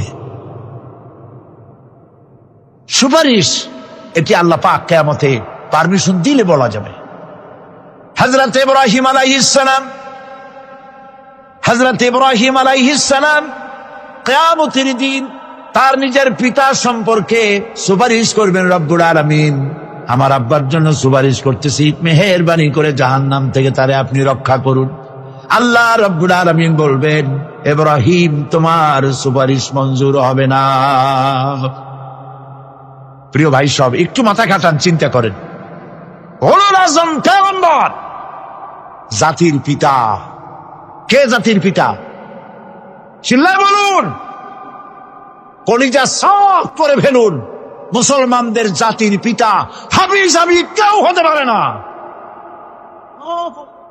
মিল্লাতা আবিকুম ইব্রাহিম। ইব্রাহিম আলাইহিস সালাম এই মিল্লাতের পিতা। সুবহানাল্লাহ। হযরত ইব্রাহিম আলাইহিস সালাম কিয়ামতের দিন বলবেন, আল্লাহ আমার আব্বার জন্য সুপারিশ করছি। আল্লাহ পাক বলবেন মঞ্জুর হবে না। আজর তোমার পিতা হতে পারে, কিন্তু আমার খলিলকে আগুনে ফেলার জন্য নমরুদকে সে সহযোগিতা করেছে, আমি তোমার পিতাকে ক্ষমা করব না। নবী করিম সাল্লাল্লাহু আলাইহি সাল্লামকে সাহাবায়ে কেরাম জিজ্ঞেস করেছেন, হে রাসূল, আপনার আব্বা এবং আম্মার অবস্থা কি হবে? নবী করিম সাল্লাল্লাহু আলাইহি সাল্লাম কেঁদে ফেলেছেন, সব বলেছেন, আমি তাদের কোনো উপকারে আসব না। আল্লাহু আকবার। আপনি মনে করছেন নাকি যে ইয়া নবী সালাম আলাইকা বলি অমনি নবী সুপারিশ পাবেন? এত সহজ। কতগুলা রসগোল্লা খাইলেন আর বড় একটা মিছিল করলেন, আর অমনি চলে যাবেন? পৃথিবীর সব মানুষ, সাহাবায়ে কেরাম বাদ দেন, পৃথিবীর সমস্ত মানুষ একত্রিত হয়ে আবু তালেব রাসূলুল্লাহকে যে ভালোবেসেছেন, ওর 1000 ভাগের 1 ভাগও সারা দুনিয়ার মানুষ রাসূলুল্লাহকেই ভালোবাসতে পারবে? পারবে?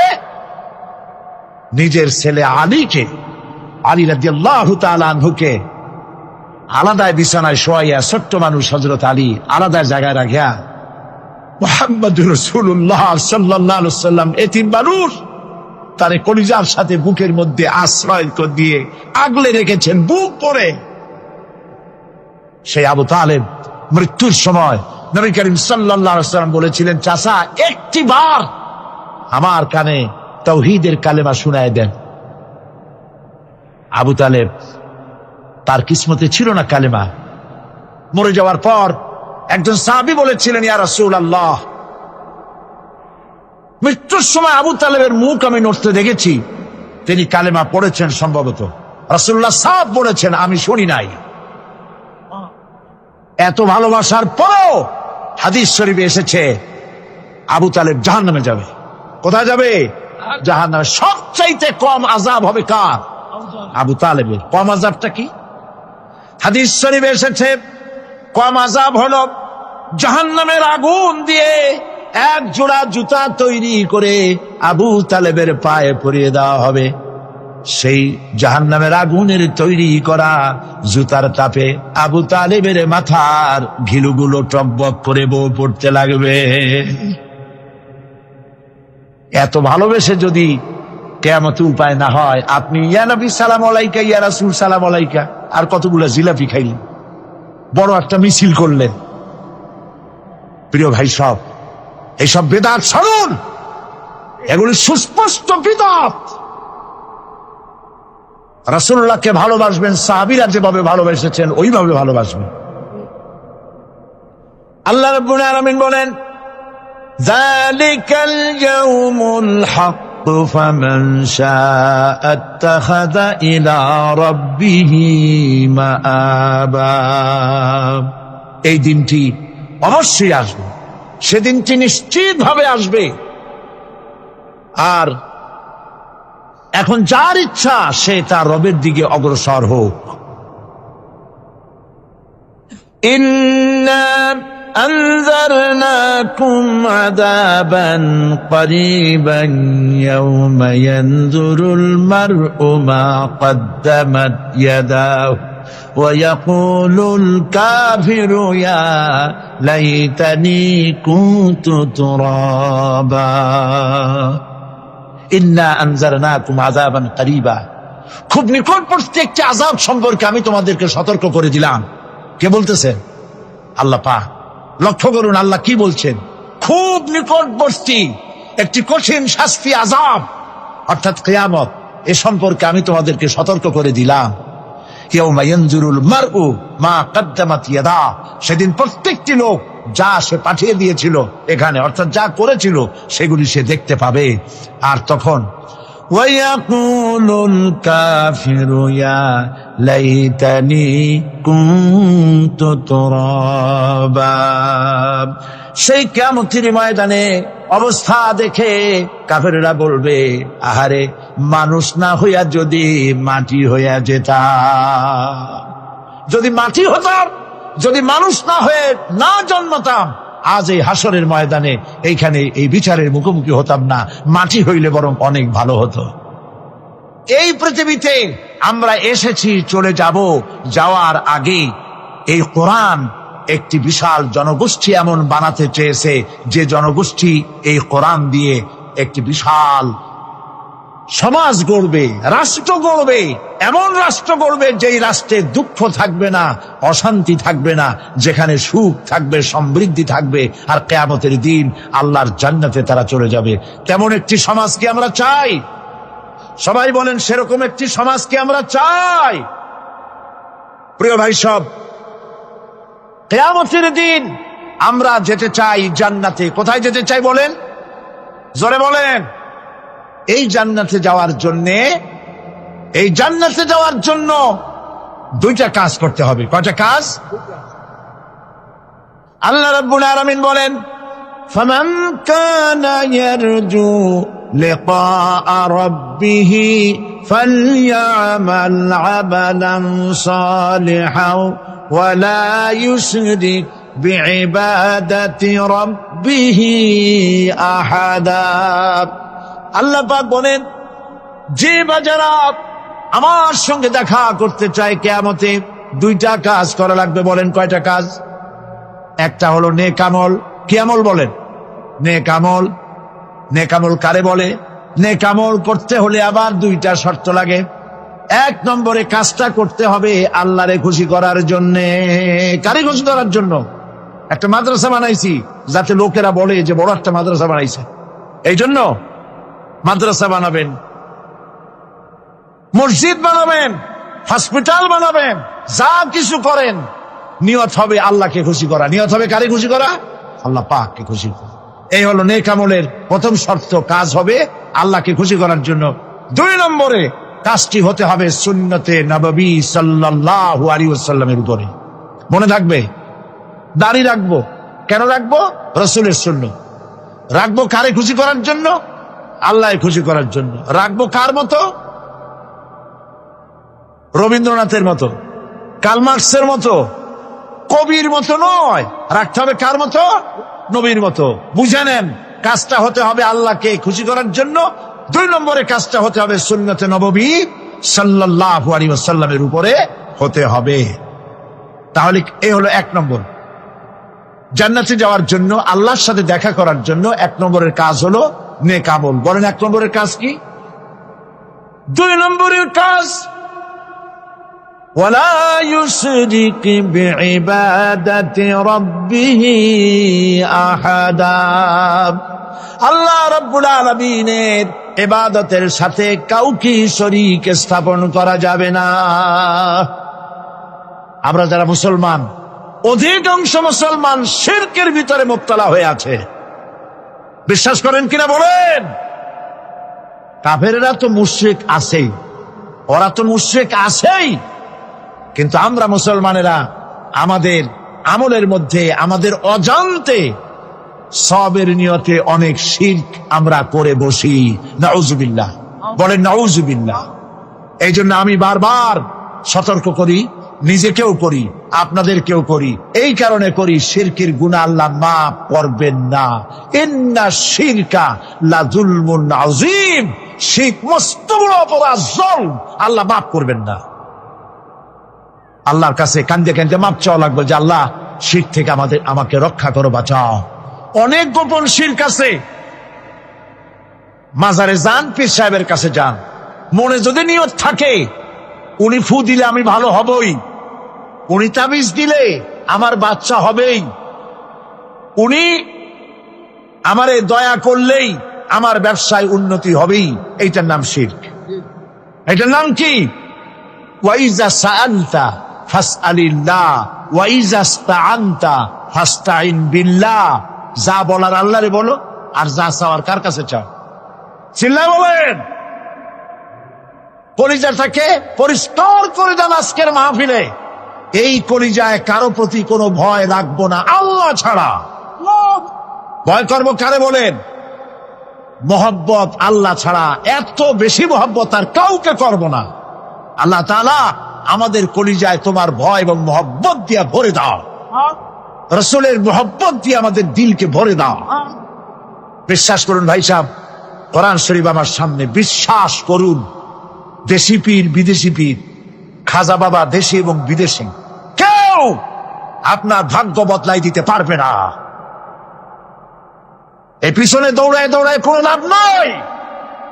এতক্ষণ মসজিদের ভেতরে বসে আল্লাহর কাছে কাঁদেন। ওয়াকালা রাব্বুকুম উদউনি আস্তাজিব লাকুম। তোমার রব বলেছে আমারে ডাকো, আমি ডাকের সাড়া দিয়ে দেব। সুবহানাল্লাহ। আর আল্লাহ বলেছেন আমার ইবাদতের সাথে কাউকে শরীক করবে না। খবরদার। আলাইসাল্লাহু বিকাফিন আবদা। আল্লাহ প্রশ্ন করছেন, আলাইসাল্লাহু বিকাফিন আবদা, আমি কি আমার বান্দার জন্য যথেষ্ট নই? চিল্লায় বলুন অবশ্যই যথেষ্ট। আবার বলেন অবশ্যই যথেষ্ট। কলিজা সাফ করে ফেলেন। সম্রাট শাহজাহান, দিল্লির সম্রাট, হাবিজাবি সম্রাট না, দিল্লির সম্রাট। এখন কোথায়? কবরে।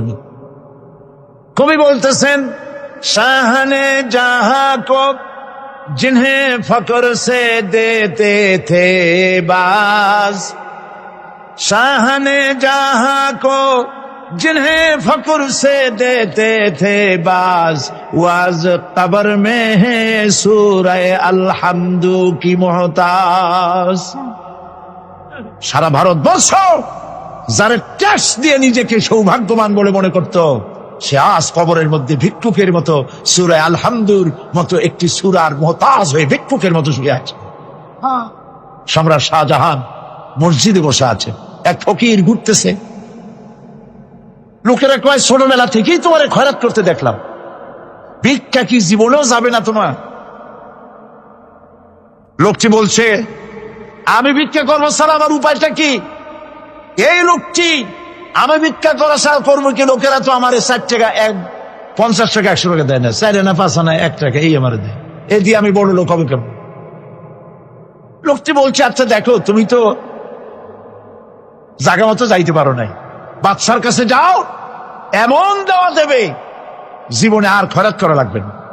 তো বাদশার কাছে কি খয়রাতি যাইতে পারে কোনোদিন? হ্যাঁ, এখন পারবা। কেমনে? সম্রাট শাহজাহান এখন একা একা মসজিদে আছেন।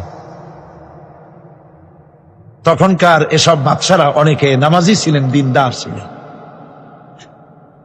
ফকির দরজার কাছে দাঁড়াইয়া দেখতে পাচ্ছে কেউ নাই, দেহরক্ষীরা দূরে দূরে দাঁড়ানো। বাদশাহ মসজিদের ভেতরে বসে হাত তুলে ঝুলতেছে আর কাঁদতেছে, চোখের পানি দিয়া দাঁড়িয়ে ভিজে ভিজে পড়ছে। এই দৃশ্য অনেকক্ষণ দেখলো ফকির। কিছুক্ষণ পর সম্রাট শাহজাহান মসজিদ থেকে বেরিয়ে আসছে। ফকির বলছে, আসসালামু আলাইকুম হুজুর। তিনি বললেন, ওয়ালাইকুম আসসালাম। চলে গেল। বাদশা বলল, আমার কাছে তো কেউ আইসা কিছু না চাইয়া তো যায় না, এর দেখলাম খয়রাতির মতো কিছু চাইলো না, বেটা ভয় করলো নাকি? আমি এদিকে আসো। আসছে। ভয় পাইছো? কয় না, ভয় পাইনি। তো কিছু যে চাইলে না?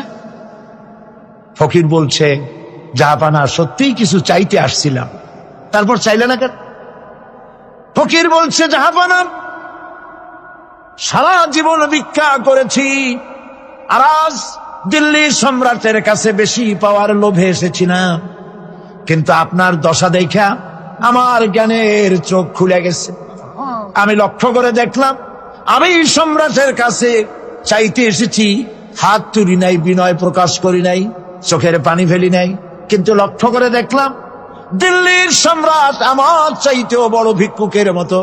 আবার কোন সম্রাটের কাছে হাত তুলে কাঁদবে? আমার জ্ঞানের চোখ খুলে গিয়েছে, আমি বুঝতে পেরেছি সম্রাট কান্দে যেই সম্রাটের কাছে, তারে ছাড়া আর কারো কাছে জীবনে চাইব না। এই কথাই সূরা ফাতিহায় প্রত্যেক দিন পড়ি, বুঝি না কি পড়ি। ইয়াকা না'বুদু ওয়া ইয়াকা নাস্তাঈন। আয় আল্লাহ, একমাত্র তোমার গোলামি করি আর তোমার কাছে সাহায্য চাই, তুমি ছাড়া কারো কাছে সাহায্য চাই না। পরিচয় সব করুন, কোন মরা পীর, কোন জিন্দা পীর আপনার মনের আশা পুরা করতে পারবে না, পারবে না, পারবে না। ওয়াসি সেদিন শপথ নিয়েছিলেন, রব্বুল আলামিন, আমি জাহালাতের কারণে যেই বল্লম দিয়ে ইসলামের একজন শ্রেষ্ঠ সন্তানকে আমি শহীদ করে ফেলেছিলাম, আমি বুঝতে পারি নাই, ওই বল্লমটা আমি হেফাজতে রেখে দিয়েছি। তুমি আমার এই দোয়া মঞ্জুর করো, আমি যেন এই বল্লম দিয়ে এই পৃথিবীর নিকৃষ্ট ইসলামের কোন দুশ্মনকে যেন আমি শেষ করে দিতে পারি। আল্লাহ পাক দোয়া তার মঞ্জুর করে নিলেন। মুসাইলামা কাযযাবের বিরুদ্ধে হযরত আবু বকর সিদ্দিক রাদিয়াল্লাহু তাআলা আনহু যে বাহিনী পাঠালেন, হযরত ওয়াসি সেই বাহিনীর মধ্যে ছিলেন।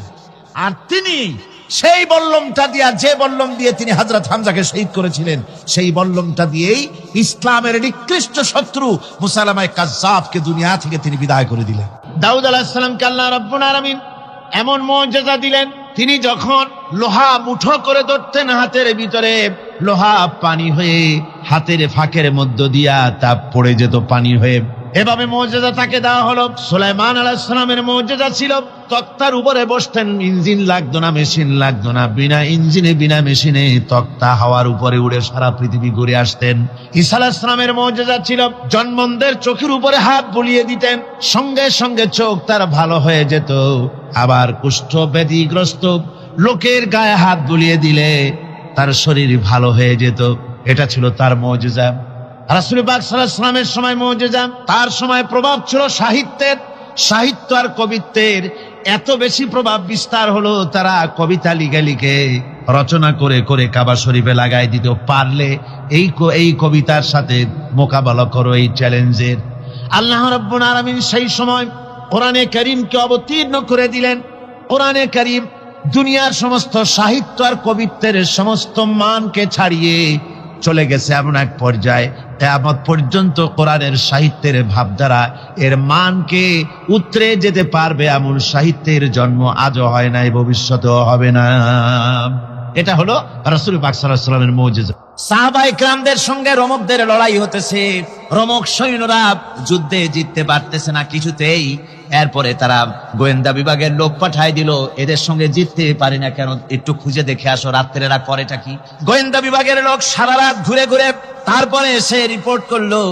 এরপরে এসে তাদের প্রধানের কাছে রিপোর্ট করলো, আমরা যার কাছে গিয়েছিলাম দেখে এলাম হুম বিল্লাইলি রাহবানুন ওয়া বিন্নাহারি ফুরসানুন, আমরা দেখে এলাম যাদেরকে দিনের বেলায় প্রচন্ড শক্তিশালী বীর যোদ্ধা রূপে যাকে যুদ্ধ করতে দেখেছি ময়দানে, রাতের বেলায় দেখলাম গিয়া একেবারে নিতান্ত ফকিরের মতো কেউ তো সেজদায় পড়ে কাঁদতেছে, কেউ আবার তেলাওয়াত করতেছে, চোখ দিয়া পানি পড়তেছে, আবার কেউ নামাজ পড়তেছে, আবার কেউ হাত তুলে রেখেছে তাদের প্রভুর দরবারে, চোখের পানিতে তাদের চোখ বুক ভেসে যেতেছে।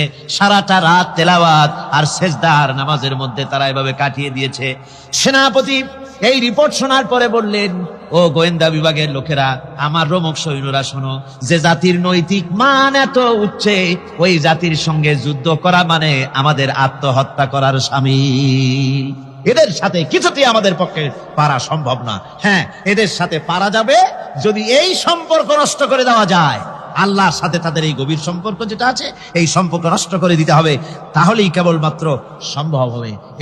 এদের নৈতিক চরিত্র ধ্বংস করার জন্য প্রচেষ্টা চালাও, তাহলে হয়তো আমরা কামিয়াব হতে পারব। আমার বন্ধুগণ, সামান্য স্যান্ডেলের ফিতা গাছা যদি ছেড়ে যায়, মানুষের কাছে চাইও না, আল্লাহ রাব্বুল আলামিনের দরবারে হাত পাতো। রব্বুল আলামিন তোমার স্যান্ডেল কেনার পয়সা জুগিয়ে দেবেন। জোরে বলেন সুবহানাল্লাহ। যা দরকার তার কাছেই চাও, হাত তার কাছেই পাতো। ওই যে সম্রাট শাহজাহানের কথা আমি আপনাদেরকে শুনাই, ফকির একটা ঘুরতেছে সারাদিন। এক লোক বলছে যে আপনি হে ফকির, তুমি এরকম করে ঘুরছো সারা জীবন, বুড়া হয়ে গেছো খয়রাত করতে করতে, ছোটবেলা থেকে তোমার ভিক্ষা করতে দেখি, আর কতকাল ভিক্ষা করবে? করবোটা কি? ওই যে বাচ্চার কাছে যাইতে পারবে, বাচ্চার কাছে গেলে এমন ভাবে দিবে, অনেক দিবে, নিয়ে ফুলাইতে পারবা, তোমার আর জীবনে ভিক্ষা করা লাগবে। ফকির চলে গিয়েছে, কোথায় পাবো বাচ্চারে? দেখো মসজিদে পাবো। এখন তিনি নামাজ চলে গিয়েছে, সেখানে মসজিদের বারান্দায় দাঁড়ায় দেখে সম্রাট শাহজাহান হাত পেতে মোনাজাত করতেছেন, চোখের থেকে পানি পড়ে দাড়ি ভিজে ভিজে, আমার আগে আমার বাড়ি পৌঁছে গেল। কোনটা হলো আমি সেটা দেখতে চাই। হযরত আবু হুরায়রা দৌড়াতে দৌড়াতে ঘরের কাছে গিয়ে নক করেছে, ভিতর থেকে আওয়াজ এলো, কে? কিছুক্ষণ পর মা আমার বেরোলেন, মাথার চুল দিয়া পানি পড়তেছে, বুড়া মানুষ। মা আমার কাছে এসে বলল, বাবা, তোমাকে মারার পর আমি বড় অনুতপ্ত হয়েছি, মনে মনে অনুশোচনা করেছি, আরে আমার ছেলে তো কোনো খারাপ জায়গায় যায় নাই, কোনো খারাপ মানুষের কাছে যায় নাই, মারলাম কেন? বড় অনুতপ্ত হয়ে গেছি আমি। এই অনুশোচনা করে আমি এই মাত্র গোসল করেছি, আমাকে নিয়ে চলো তুমি বিশ্ব নবী রাসূলুল্লাহর দরবারে। আমার ভাইরা, রাসূল পাক সাল্লাল্লাহু আলাইহি ওয়াসাল্লাম আল্লাহর নবী এমন এক মহান সত্তা ছিলেন যে তিনি দোয়া আল্লাহর দরবারে হাত উঁচু করতে দেরি আছে, কিন্তু দোয়া কবুল হতে দেরি নাই।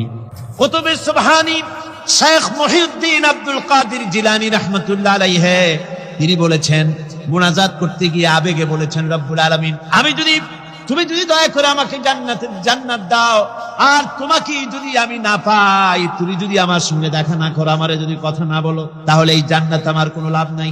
আর আমাকে যদি জাহান্নাম দিয়ে দাও, আর মাঝে মধ্যে তুমি যদি জিজ্ঞাসা করো মহিউদ্দিন কেমন আছো, তাহলে এই জাহান্নাম আমার জন্য বেহেশত হয়ে যাবে।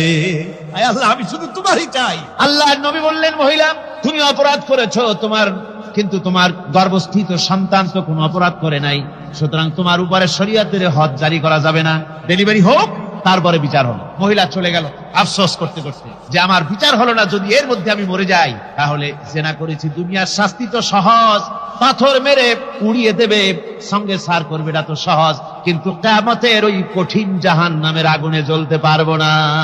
মহিলাটি সন্তান ডেলিভারির পরে মহিলা চলে এসেছে রাসূলের কাছে, হুজুর এই সে আমার বাচ্চা ডেলিভারি হয়েছে, আপনি মেহেরবানি করে আমার উপরে হদ জারি করেন, শাস্তি দেন। আল্লাহ নবী বলেন, মহিলা তুমি অপরাধ করেছো, কিন্তু তোমার সন্তানের হক আছে, তোমার বুকের দুধ 2.5 বছর পর্যন্ত সে পান করবে, আমি তার হক নষ্ট করতে পারি না। মহিলা আবার চলে গেল কাঁদতে কাঁদতে, যদি এর মধ্যে মরে যায়, 2.5 বছর যেতে পারে নাই, তার আগেই মহিলা ওই বাচ্চাটাকে কোলে নিয়ে হাতে একটা রুটি দিয়া হুজুরের কাছে আসছে। কত পেরেশানি দেখেন। মহিলা এসে বলেন, ইয়া রাসূলুল্লাহ, আমার এই বাচ্চা এখন দুধ ছেড়ে দিয়েছে, সে রুটি খাইতে পারে, হুজুর আর দেরি করবেন না, এই শাস্তি না নিয়ে যদি মরে যায় জাহান্নামের কঠিন আযাব আমি ভোগ করতে পারবো না। আল্লাহর নবী ওই মহিলাকে অর্ডার দিয়া দিলেন, একে বুক পর্যন্ত মাটির মধ্যে গেড়ে দিয়া চতুর্দিক থেকে পাথর নিক্ষেপ করো।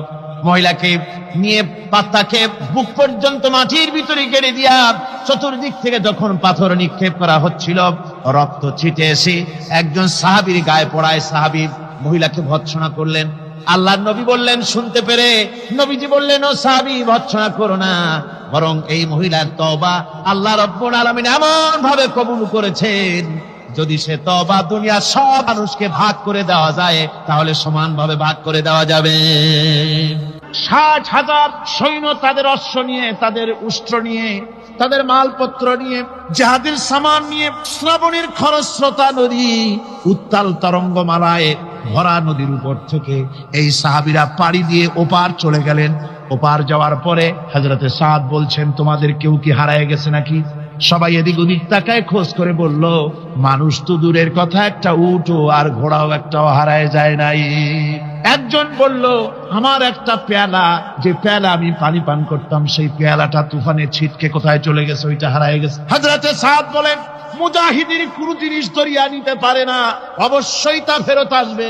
এই কথা তিনি বলতেছিলেন, হঠাৎ করে দরিয়ার কিনারে একটা আওয়াজ হলো, দেখা গেল তুফানের ভিতরে সেই হারানো বাটিটা তাদের মধ্যে ফিরে এসেছে। আল্লাহু আকবার। মুজাহিদদেরকে সাহায্য করেন স্বয়ং আল্লাহ রাব্বুল আলামিন। আফ্রিকার জঙ্গলের কাছে ভিন্ন ইতিহাস, জঙ্গলের কাছেই মুসলমানদেরকে থাকতে দেওয়া হয়েছে। মনে করা হয়েছিল জঙ্গলের সমস্ত হিংস্র প্রাণীরা এই মুসলমানদের শেষ করে দেবে, যুদ্ধ করা লাগবে না। হযরতে সাদ সে অবস্থা বুঝতে পারলেন, তিনি একটা মঞ্চ তৈরি করলেন।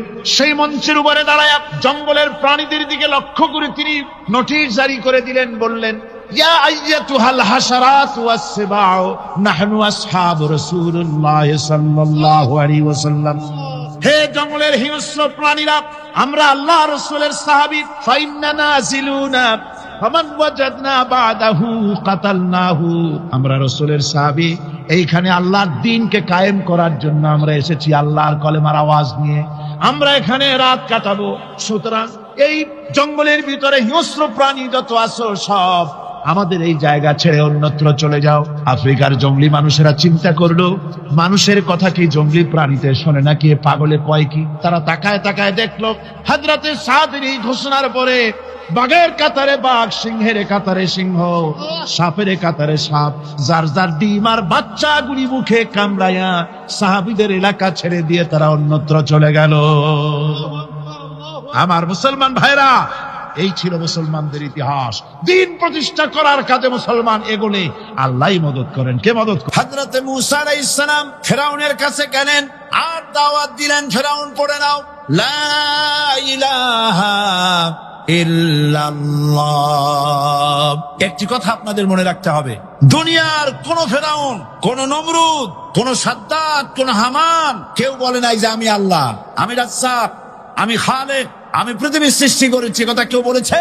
কেউ বলে নাই। কি বলেছে তারা?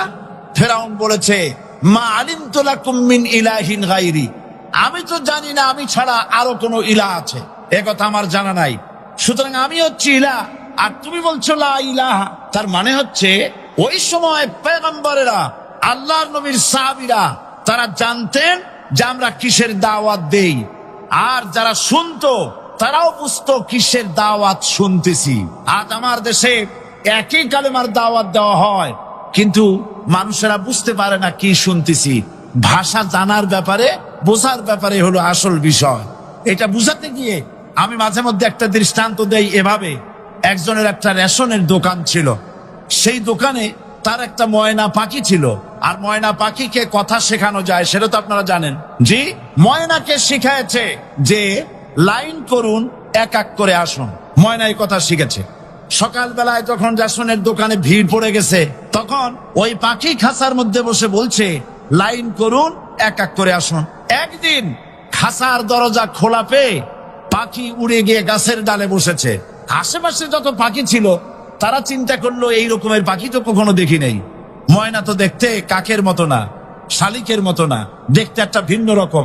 ওরা এসে চতুর্দিক থেকে এই নবান্ত এই যে নতুন এসেছে ওরে ঠোকরানো শুরু করেছে চতুর্দিক থেকে।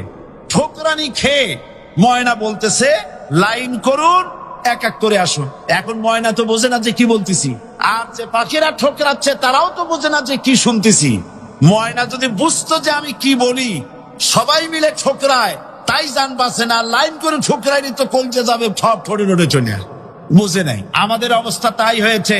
যখন হযরতে মূসা আলাইহিস সালাম দিলেন, ফেরাউন বলল আমি তো জানি না যে আমি ছাড়া আরো কোন ইলা আছে, আইনদাতা তো আমি, তুমি নতুন কোথা থেকে আইনদাতা নিয়ে আসছো? ফেরাউন বলছে দেখো, আমারে বাদ দিয়া যদি অন্য কাউকে ইলা বলে তুমি মানো, আর সেই শিক্ষা যদি যে জাতিকে দাও, তাহলে আমি তোমাকে ধরে লাআজআলান্নাকা মিনাল মাসজুনিন, আমি তোমাকে কারারুদ্ধ করব, আমি তোমাকে জেলখানায় ঢুকিয়ে দেবো।